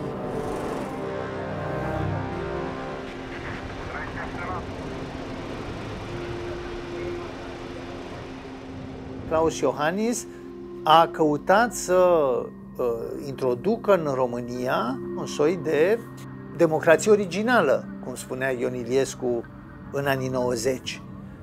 De ce spun asta? Pentru că în mai multe momente din 2021 încoace, și Klaus Iohannis și principalii săi aliați din Partidul Național Liberal și din Partidul Social Democrat au lăsat să înțeleagă că problema democrației nu este o problemă de vot, de participare civică, de confruntare între partide, ci e o chestiune de aranjament în spatele ușilor închise pentru ca puterea să fie menținută cu orice preț.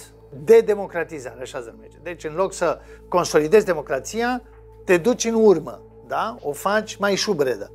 Klaus Iohannis, Marcel Ciolacu, Nicolae Ciucă sunt actorii acestei de-democratizări radicale a vieții politice de la noi, pentru că ei au pus peste criza în care s-a aflat democrația din pricina eliminării alternanței, au suprapus un element nou, intervenția instituțiilor statului în stabilirea guvernanților. Nu cetățenii, ci instituțiile decid cine le va conduce.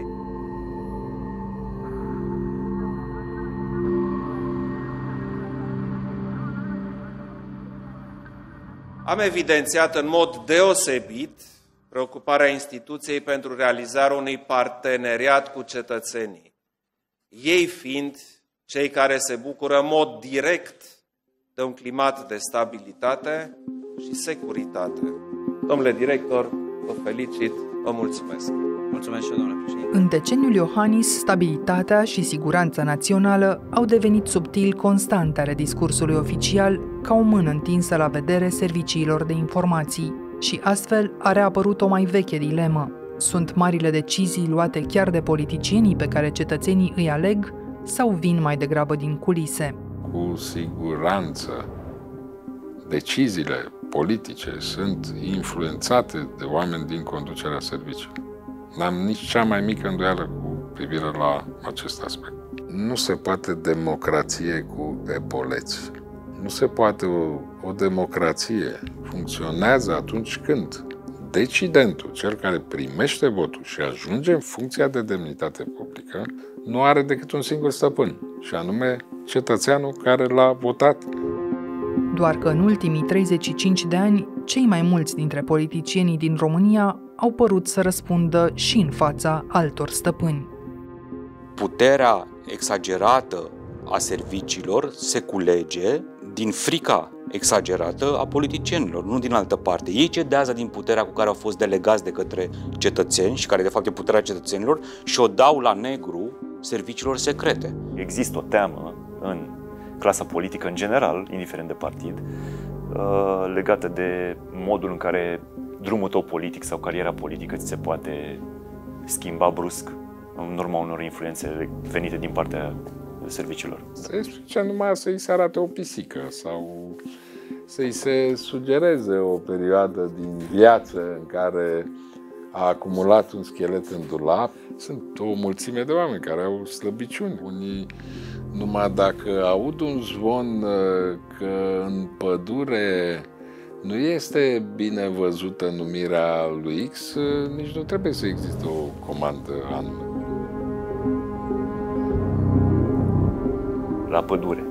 Cum generic li se spune celor de la SRI. Bode, de pildă, când voia să te convingă de ceva, într-o discuție pe argumente, spunea așa e la pădure. Ceea ce era foarte frustrant, adică aveam această senzație că suntem guvernul României, dar nu e tocmai pentru noi să decidem niște chestii.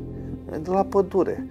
Și prima oară nu înțelegi ce vrea să spună și poate SRI-ul de la pădure. Și niciodată nu știi dacă Bode vorbește serios sau face o uzurpare de calități oficiale, cum ar veni. Că nu știi, nu poți să suni la pădure să zici auzi, Bode vorbește serios? Dar era prevalent la miniștrii PNL, mai ales. Era o chestie de la pădure, inclusiv la chestii de buget, inclusiv de legea offshore. Aveam un program de guvernare să dăm legea offshore și nu înțelegeam de ce nu o votăm. Până la urmă am enervat într-o ședință de coaliție și au fost mai buli așa cu ei și am zis, bă, dar de ce nu putem să punem să votăm asta? Și atunci am zis una șucare dintre ei, de la pădure, mai stăm. Peste teama de pădure se suprapune deseori ceea ce politicienii numesc încifrat ordinul din deal. E vorba de dealul cotrocenilor pe care se înalță administrația prezidențială și, implicit, omniprezenta puterea președintelui. PNL, deși Iohannis mai are 3 luni de mandat, este o de obediență cumplită. De ce? Cum? Toți îți spun, păi e nasol, iau la mână pe toți, cu DNA, cu serviciile. Cam asta este ce vorbesc peneliștii despre ei înșiși. Ceea ce este trist până la urmă, că ai sentimentul că modul de control pe PNL este până serviciile secrete. Da? Și asta nu este ceva sănătos pentru democrație. Nu, aici vorbim despre responsabilitățile individuale și constituționale ale fiecăruia dintre oamenii care au format structura de putere în acești 10 ani. Și nu este doar Claus Iohannis. Dacă el a avut premier obedienți, deși nu trebuiau să fie obedienți, asta este vina premierilor respectivi. Numai așa și-a permis să inventeze cariere de politicieni, cum din păcate a inventat până la urmă cariera lui Nicolae Ciucă, cel propus continuator al său, cel puțin pe filieră liberală, dacă nu chiar și pe filiera sistemului.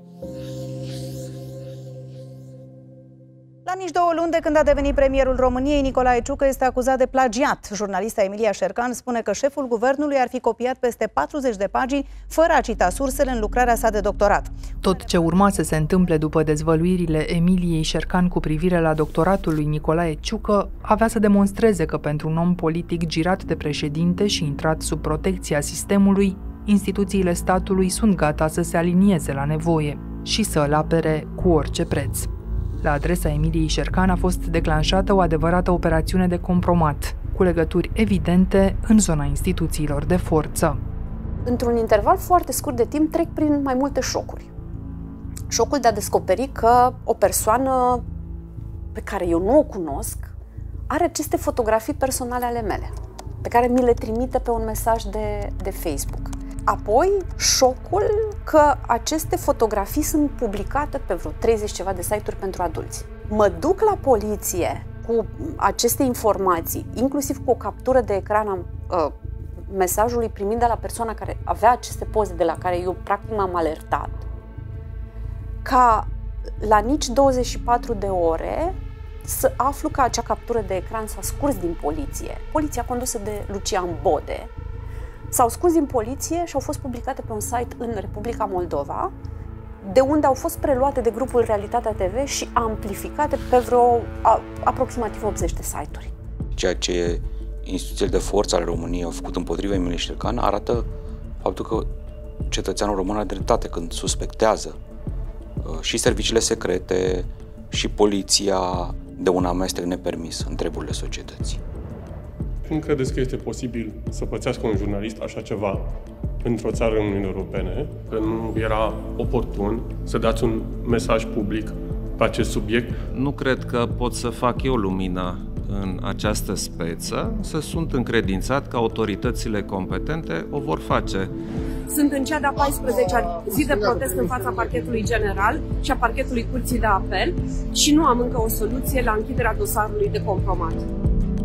În loc să ancheteze compromatul la adresa jurnalistei, parchetele din România au îngropat sistematic cazul. Au răspuns însă prompt chemării de a-l ajuta pe Nicolae Ciucă să scape de propriile probleme. De data asta nu mai vorbim despre comitete și comisii care aparțin de zona academică, ci vorbim despre justiție care blochează verificarea tezei sale de doctorat. A fost o coordonare incredibilă.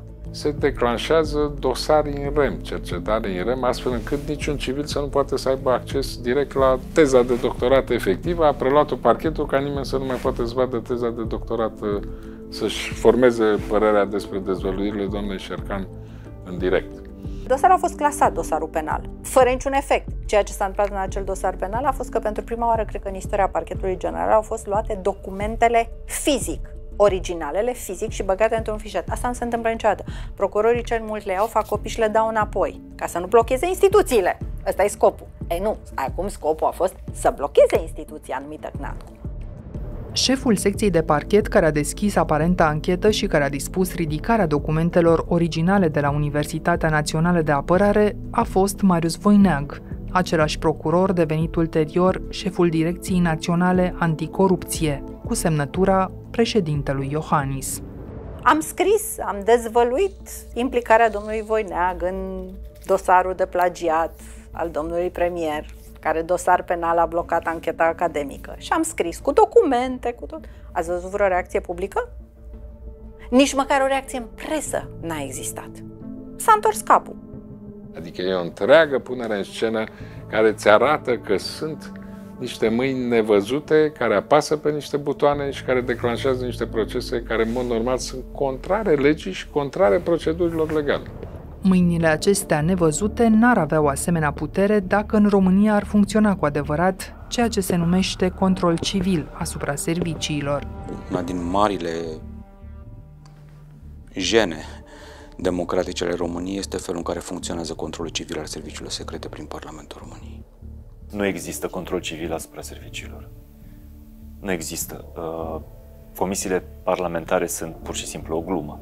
Am asigurat membrii comisiei și pe această cale asigur pe toți cei care sunt interesați că se își face datoria în continuare cu bună credință, la aceleași standarde de calitate și legalitate, în interesul apărării siguranței naționale și a cetățenilor ei. Dacă întrebați cu ce se ocupă comisiile astea, o să aflați că, nu știu, într-o zi au luat și i-au dus să se plimbe cu nu știu ce blindat, i-au dus nu știu ce să vadă, adică sunt activități din astea în colaborare, să spunem, mai de un fel de team building-uri din astea parlamentare, să zic așa. Comisiile de control sunt niște secrete în sine. Nu ai voie să zici nimic ce se întâmplă acolo, e faptă penală. Ce o tâmpenie în sine. Lucrările comisiei noastre, deși sunt secrete de stat, sunt informații clasificate. Aria de control este foarte limitată. N-ai voie să controlezi fondurile operative, n-ai voie să întrebi nimic despre ce este acțiunea ongoing, n-ai voie să întrebi nimic despre rezerviști, că mi se pare că acolo este un puroi uriaș. Da? Adică tu ai practic mii de ofițeri în floarea vârstei care au ieșit cu toate contactele secrete din serviciu și pe care îi pot folosi cum vor, să facă afaceri, să-și aranjeze dosare cum face Coldea, da? Adică și nu ai niciun fel de control legal pe toată fauna aia, care rămâne în contact cu serviciile. Controlul civil trebuie făcut cum e în Germania, cum e în Statele Unite, în care ăia au acces la orice informație, număr de personal, operațiune, bugete, de unde se finanțează operațiunile respective. Pot să pună orice fel de întrebare. Domnul Coldea a rămas în sală, de aici încolo mă spune dacă va merge în biroul meu, dacă... Cum merg discuțiile până acum? Merg. Ați ajuns la capitolul întrebări sau? Fiecare președinte, fiecare șef de partid care câștigă alegerile, vom reforma serviciile secrete, le vom pune sub control civil. Dar nu s-a întâmplat. Atâta timp nu s-a întâmplat și vedem că în loc ca Parlamentul să controleze serviciile secrete sunt cele care controlează Parlamentul, ceea ce e o răsturnare a unei paradigme normale într-o societate. S-a ajuns aici cu pași mărunți, dar atent calculați. Serviciile de informații și-au creat așa zise instituții academice și au acreditat ideea că o carieră politică de lungă durată trebuie să înceapă cu o diplomă validată de sistem. Am primit fax, că încă se mai veneam pe faxul pe vremea aia la grupul, la Camera Deputaților, să mergem să ne școlarizeze la Colegiul Național de Apărare și după aceea, dacă te uiți pe CV-urile lor, toți au asemenea chestii. Colegiul Național de Apărare este o școală destinată elitelor României, iar cursanții provin din sistemul de apărare, ordine publică, reprezentanții ai societății civile, din guvern, ministere, dar și ONG-uri. Și cum este, domne, nu știi nimic, ești nou în statul român, vin unii care te învață să guvernezi, dar în fond este o tâmpenie, adică nu există, serviciile secrete și armata nu sunt potrivite să predea governance. Ba dimpotrivă, dacă niște militari te învață guvernământ, îți pot băga niște chestii în cap care sunt profund nocive pentru democrație. Și noi atunci am spus nu mergem. Am fost primul grup parlamentar care am spus nu venim la școlarizare. Mi se pare ridicol să mă școlarizeze serviciile în guvernare. România are nevoie mai mult ca oricând astăzi. Avem război la graniță, criză energetică internațională, alimentară, financiară. Are nevoie mai mult ca oricând de onoare și de demnitate și de unitate, bineînțeles. Avem experiență în guvernare. Să certifici academic la Academia SRI zeci și zeci de politicieni, asta e un fapt. Și să certifici în absența oricărui standard academic, așa cum Emilia Șercan a dovedit de foarte multe ori, acest lucru este un fapt.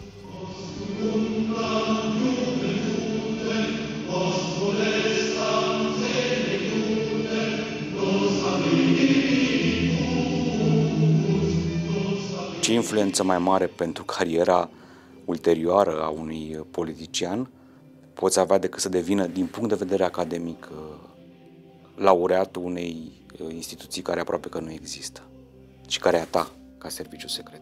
Tudose, da? Ce caută la Academia SRI? Ciolacu s-a dus să-și ia doctoratul la Academia SRI. Că n-a fost în stare să-și ia doctoratul, 7 ani a fost acolo la studii doctorale, s-au plătit bani pentru studiile lui doctorale la Academia SRI. Aveam o temă frumoasă, etica în inteligență, chiar rămâne, e documentată, nu am finalizat lucrarea, am luat decizia de a nu continua. E o decizie personală. De ce te aduce ca politician să faci ceva la o academie, unui serviciu secret, dacă asta nu te-ar avantaja într-un fel sau altul? Bine, avantajul cel mai mare este faptul că devii într-un fel dependent de ei. Și avantaj, insist pe cuvântul ăsta, pentru că în România, da, se spune că dacă nu ești apropiat, se vede, da? Că dacă nu ești apropiat și n-ai în CV chestiuni care țin de serviciile secrete, nu vei fi probabil niciodată admis în Liga Superioară. Paradoxul e că tocmai cei admiși în Liga Mare a politicii ar trebui să fie primii care, prin puterea cu care cetățenii i-au investit, să vină cu schimbările de lege necesare pentru a limita forța serviciilor. Niciodată puterea, sau hai să-mi spun niciodată, dar foarte rar, sunt cazuri excepționale când puterea se autolimitează. Nu, puterea vrea întotdeauna mai mult. Asta este o răscruce. Noi, ca societate, trebuie să ne punem ordine în relația cu serviciile. E nevoie de o regândire a legislației. Legislația cu privire la siguranța națională datează din 1991. Asta e o chestiune veche. A încercat și Băsescu, n-a reușit. A încercat și Iohannis, n-a reușit. Dar, da, ar trebui modificată legislația.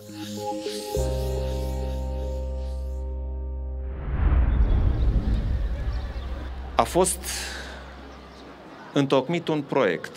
Acum ne aflăm în faza în care avem primul draft. Acesta nu este destinat publicului larg, este un prim... Presa a fost cea care l-a forțat pe Klaus Iohannis să admită planul unei schimbări a legilor siguranței naționale. În iunie 2022, G4 Media publica în exclusivitate 10 proiecte care ar fi dat serviciilor de informații o putere și mai mare decât în prezent, în detrimentul drepturilor și libertăților cetățenilor. Eu am aflat despre legile siguranței naționale din presă. Nu fusese discutate niciodată la Parlament, în partid, niciunde. Pur și simplu ne-am trezit cu ele la Parlament. Ele veneau de undeva, da? Controversatele drafturi provocau o reacție puternică a societății civile, iar președintele, aflat în vizită la o școală din Buzău, se arăta vizibil deranjat de dezvăluirea jurnaliștilor. Cineva, și știm cine, a considerat că este bine acum să le dea pe surse. Este o eroare majoră, fiindcă oamenii sunt îngrijorați, cu toate că avem doar un prim draft. G4 Media a făcut un serviciu public dezvăluind acele documente, în ciuda criticilor și amenințărilor pe care inclusiv președintele României Voalat le-a adresat la adresa redacției. În 5 iunie, la Buzău, într-o conferință de presă, ați declarat că știți sursele G4 Media în legătură cu drafturile legilor serviciilor secrete și le-ați amenințat. Cum este posibil, cum v-ați permis ca președinte al statului să identificați sursele unei publicații și să le amenințați? Pare rău că v-ați simțit amenințați. Nu-mi folosesc puterea pentru a inhiba media liberă. Dimpotrivă, îmi folosesc puterea pentru a păstra libertatea presei și dumneavoastră știți foarte bine acest lucru. Având în vedere numărul mic de conferințe de presă și interviuri pe care le acordați, I beg to differ. Era ultima conferință de presă organizată de Klaus Iohannis la Palatul Cotroceni. Vă mulțumesc tuturor. Vă doresc o seară bună. L-au enervat. Și dacă l-au enervat, vă iau prăjitura. Că vă făceam un favor. Da? Eu, în raport cu poporul, nu sunt obligat să nimic. Eu vă făceam acest favor, din timp în timp, să ies în fața voastră, cu o singură întrebare, fără întrebări de urmărire. Da? Și voi trebuia să fiți cuminți și mulțumiți că vă fac acest favor. Da? Nu v-ați purtat cu frumos, nu mai mergem la Disneyland. Gata, s-a terminat. Ce a apărat președintele și ce l-a enervat pe președinte, cred că știm în acest moment. Și anume faptul că politicienii care susțin că au promovat ei respectivele legi au recunoscut, unii dintre ei, că le erau furnizate unele dintre idei sau, dacă nu chiar paragrafe, de către oameni din serviciile secrete. Nu așa se elaborează totuși legile într-un stat civil și democratic. Suspiciunea mea nu e o informație, e o suspiciune că ele au fost aruncate ca să iasă scandal și să se blocheze demersul de a reforma aceste legi. Lasă-le așa, că-s foarte bune. Așadar, după 10 ani cu Klaus Iohannis președinte, serviciile de informații continuă să funcționeze după aceleași legi care le-au permis să-și construiască eșafodajul de putere în ultimele 3 decenii. Avem foarte multe structuri de informații.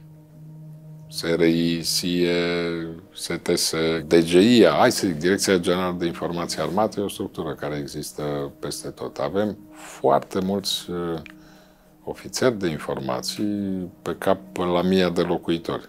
Nu mai vorbesc de necontrolatul, eternul necontrolat 2 și un sfert. Chiar și SPP.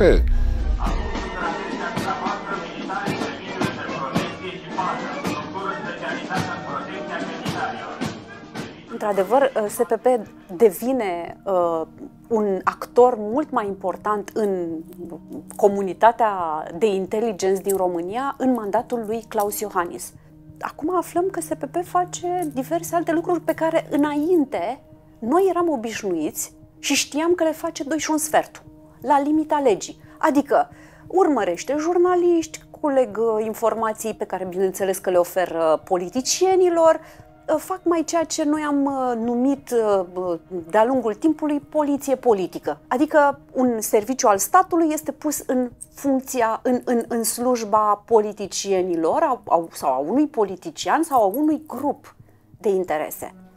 Deținând atât de multe secrete și contribuind atât de mult la confortul prezidențial, obiectivul numărul 1 al actualului nostru președinte, domnul Klaus Iohannis, normal că și-a consolidat puterea. Pahonțul, uitați-vă, a rezistat și sub președintele anterior, e bine mersi și sub președintele ăsta, un tip foarte bine orientat. Numărul mare de servicii a însemnat treptat și un număr tot mai mare de ofițeri acoperiți, angajați în instituții importante ale statului, de unde ar trebui, în mod normal, să lipsească. Ce căutau 100 de ofițeri ai SRI în DAF, Departamentul Antifraudă? Ce căutau acolo? Sute de angajați de la Ministerul de Interne care erau detașați pentru tot felul de instituții publice. Și așa mai departe. Sunt foarte multe întrebări de ce, la care nu se poate da un răspuns. Pentru mine a fost un fel de șoc să văd cum se vorbește pe ministere și pe guvern despre servicii. Adică e așa un fel de toți se suspectează cu toți, alea de la servicii, Am avut pe care incidentul cu doamna aia care m-a pus pe gânduri, care era secretar de stat pentru PNRR, dar rămăsese în funcție de la guvernul anterior. Și vine cineva la mine și îmi spune: avem o doamnă care face scandal să-i se scoată poza de pe site-ul ministerului. Și cum că să-i scoată? Păi, dar avem o sesiune la conducere și urlă să-i se scoată poza. Cum că cineva care vrea să fie secretar de stat, dar să nu să știe poza, adică părea bizar, știi? Foarte rapid i-am spus că nu am nevoie de serviciile ei, o să-i cer primul ministru să o schimbe, pentru că eram foarte nemulțumit de ce lucraseră înainte la PNRR. Și m-a mirat insistența ei, zicându-mi: ar fi bine pentru tine să rămân aici. Am zis: nu, mulțumesc, mă descurc. Trec câteva luni și era o serie de instituții din statul român supărate care au rămas pe afara PNRR-ului. În esență, armata, Ministerul de Interne, serviciile secrete. Și atunci am zis: bă, ca să nu fiți complet supărați, hai să vedem ce proiecte avem, poate găsim alte posibilități de finanțare. Și la această întâlnire, la care n-am putut să mai mă duc eu, doamna Liliana Anghel s-a prezentat ca fiind colonel SRI. Și doamna respectivă este acum secretar general al Ministerului de Finanțe, as we speak, în ziua asta, că face bugetul țării.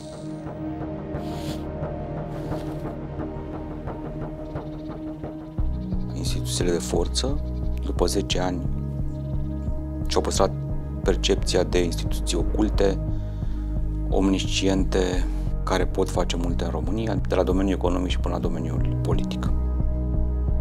Bugete mai mari au primit, personal mai mare au primit, tehnică au primit cei care au nevoie de tehnică în plus. Sunt extrem de puternice aceste instituții. E nevoie de instituții puternice, dar totul se rezumă la ce fac cu această putere. Nu au fost deranjați, e clar că nu au fost deranjați. Și din contră au știut să lucreze cu președintele astfel încât lucrurile pentru ei se întâmplă așa cum trebuie să se întâmple. Eu cred că Klaus Iohannis a fost, din primul moment în care a ajuns la Cotroceni, a fost efectiv înghițit de sistem. A devenit un fel de prizonier al sistemului.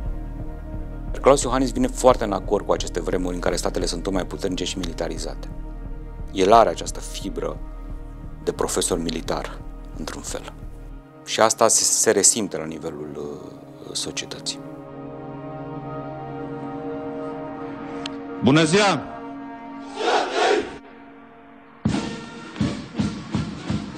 Deceniul Iohannis înseamnă mai mult decât 10 ani de pași egali măsurați solemn pe covorul roșu de la Cotroceni.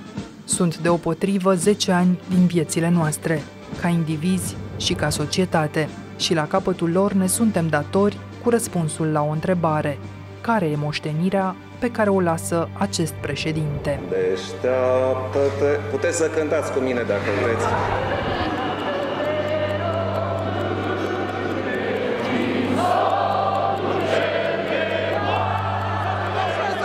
Eradicați corupția din politică!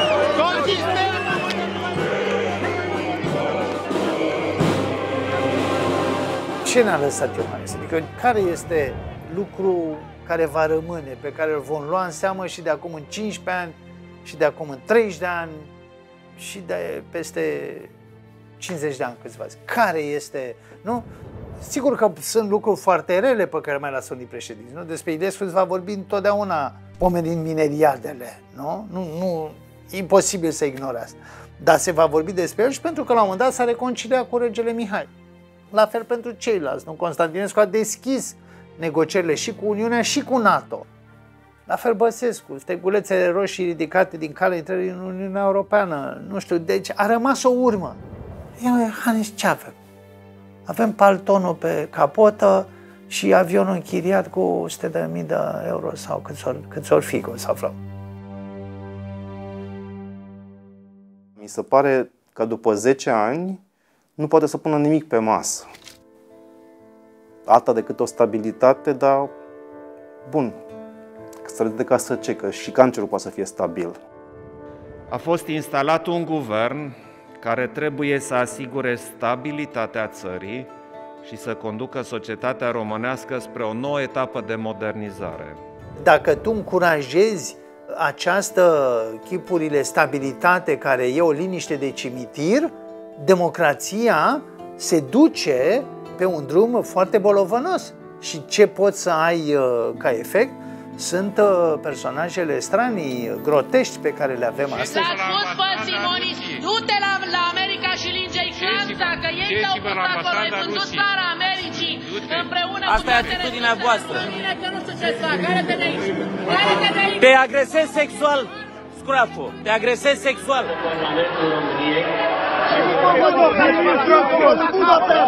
Vă fiți atenți ce circhi în Parlament. Am rugăminte la lideri de grup să vină până la mine. Domnule Simion, luați mâna de pe domnul ministru. în Israel, la tine acasă, băi! Președintele Iohannis are o responsabilitate categoric, fiindcă dacă nu reacționezi la aceste chestiuni, oamenii înțeleg că e în regulă. Au fost momente când legionarii erau citați în Parlament. Președintele ar trebui să reacționeze. Nimic, nicio reacție, niciodată. Dumneavoastră aveți o obsesie cu legionarii. Și dacă cineva vorbește frumos despre Gafencu sau despre Vulcănescu, recurgeți la același tertip atât de facil și al stigmatizării. Nu mă dezic o iotă de cuvintele pe care le-am spus despre Vulcănescu sau despre Gafencu. Mulțumesc, domnule senator, și voi continua lucrările Senatului pe ordinea de zi. Rămânem cu o neîncredere crescută în clasa politică, în partide. Niciodată, de când măsor eu, ca sociolog de 30 de ani, nu am avut o încredere atât de mică în partide. Clasa politică este distrusă, așteptările poporului sunt complet înșelate, jocul politic este anulat, lasă în urmă un stat disfuncțional, profund disfuncțional pe toate palierele lui. E un stat eșuat în relația cu cetățenul 100%. Nu are capacitatea de a apăra pe cetățeni. Deci moștenirea e foarte, foarte gravă.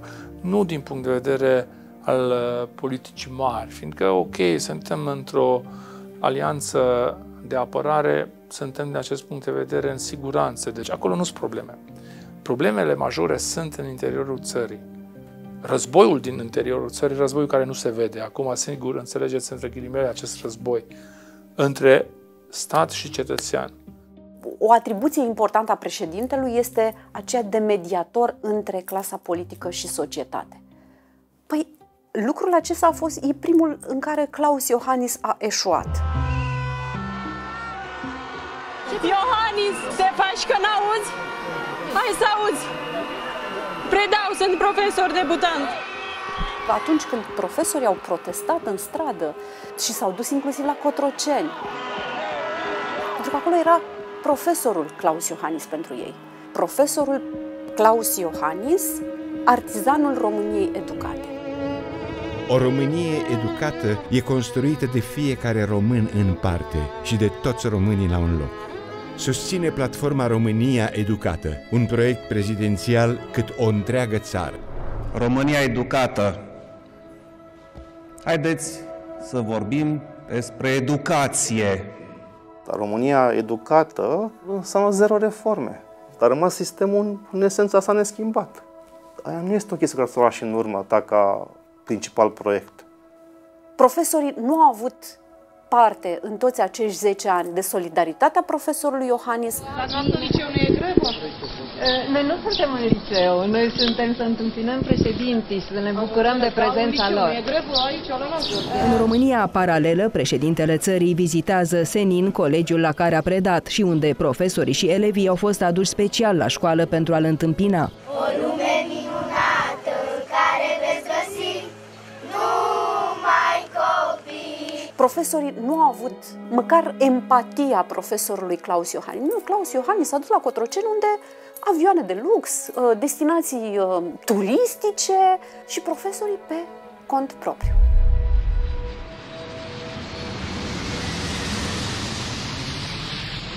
Nu poți să instigi la infinit să duci numai curse private, pentru că tu ai sentimentul că un președinte de țară cu 19 milioane de oameni merită acest lucru. Nu poți. În luna martie, în timp ce președintele Iohannis călătorea în Asia cu un avion de lux al unei companii private, administrația prezidențială le-a transmis jurnaliștilor interesați că nu le va comunica nici costul de închiriere a aeronavei, nici numele firmei de transport la care a apelat, pentru că informațiile ar fi secrete. Ăsta este, cum să spun, nivelul cel mai jos al modului în care profiți de funcția publică. Adică ajungi într-o poziție aleasă, cum e în cazul ăsta, și atunci exploatezi poziția în care ești într-un sens al confortului desăvârșit, al unui lux orbitor. Vizitele foarte lungi, aproape turistice, pe care le-a făcut în locuri exotice, nu? Amenajarea unor vizite de stat care acoperă și weekendurile pentru ca în misiune oficială peste hotare să se bucure de deliciile de care se poate bucura oricine dacă se duce în respectivul loc ca turist, nu ca demnitar.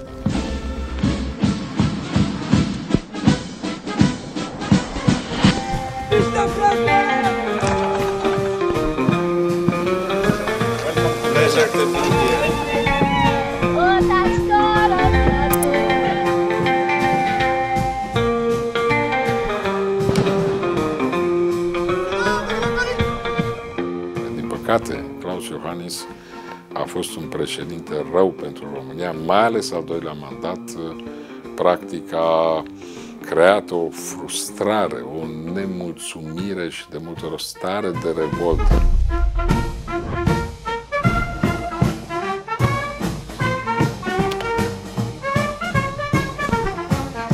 Nu poți să fii președintele României și să pară că nu-ți pasă de nimic.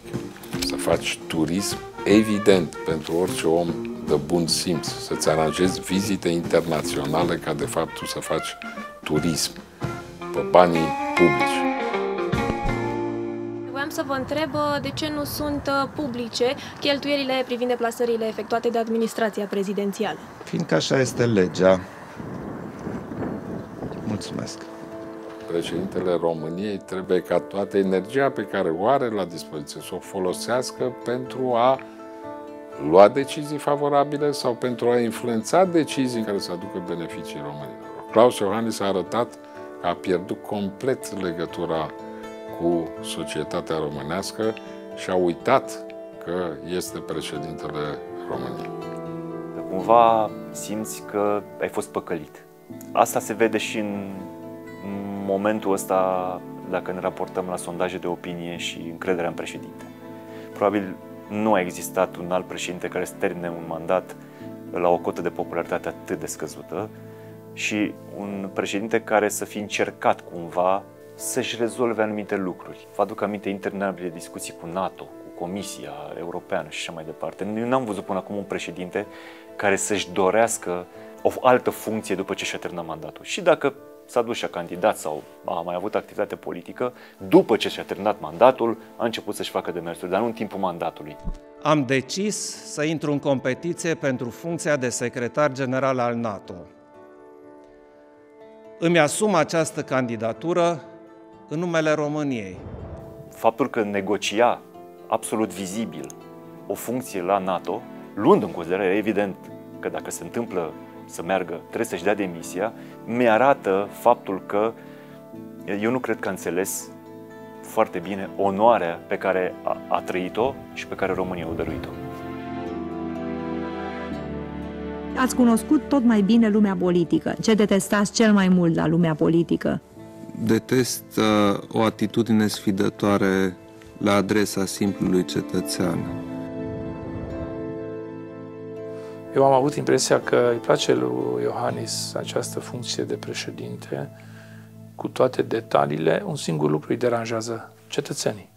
Deci să nu avem în 10 ani de zile o explicație din partea președintelui despre lumea în care ne aflăm și unde vrem să mergem, este absolut siderant. Deci niciodată n-a venit în fața societății, indiferent dacă era război, dacă era criza energetică, să spună: domnule, uite, haideți să înțelegem împreună lumea în care trăim, că eu sunt președintele. De la președinte aștepți o viziune, o direcție și o explicație, că totuși a fost ales de oameni. Și vă spun un lucru care poate fi șocant. Într-un an de ministeriat la apărare, cu un război la graniță, cu președintele care este șeful armatei, de fapt, am vorbit o singură dată face-to-face cu președintele atunci când mi-am început mandatul și când i-am explicat care este proiectul nostru de la apărare, cum gândim, ne-a dat verde și atât. There are big explosions taking place in Kiev right now. I-am spus și domnului Ciucă, sugerații domnului președinte să facă domnia sa un statement o dată pe săptămână sau măcar o dată pe lună, în care să le spună oamenilor că nu există pericol de război, că nu ne mobilizăm trupele, pentru că apăreau tot felul de manipulări. Sigur că nu ne asculta președintele pe noi, orice am fi spus în materie de comunicare. Domnia sa avea stilul său de comunicare care și l-a păstrat până în zilele noastre. O țară e făcută și din felul în care se răspunde de către cei aleși și numiți la ceea ce întreabă cetățenii prin intermediul presei. Domnule președinte, 40.000 de cetățeni vă cer desecretizarea cheltuielilor de călătorie. Ce le răspundeți? Sunt 40.000 de e-mail-uri pe care le-ați primit individual. V-au informat consilierii dumneavoastră în legătură cu acest subiect? Mulțumesc.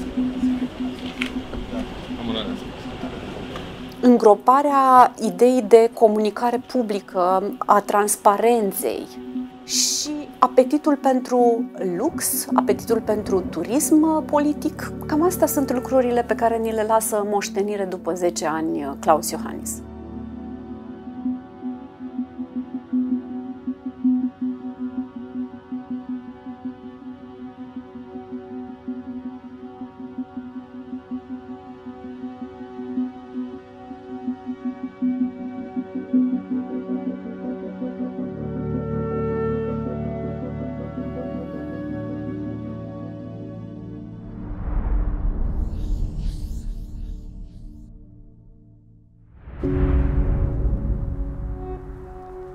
Trebuie să ne calibrăm așteptările. Hai să vedem ce vrem noi de la viitorul președinte. Ce vrem noi de la societatea românească.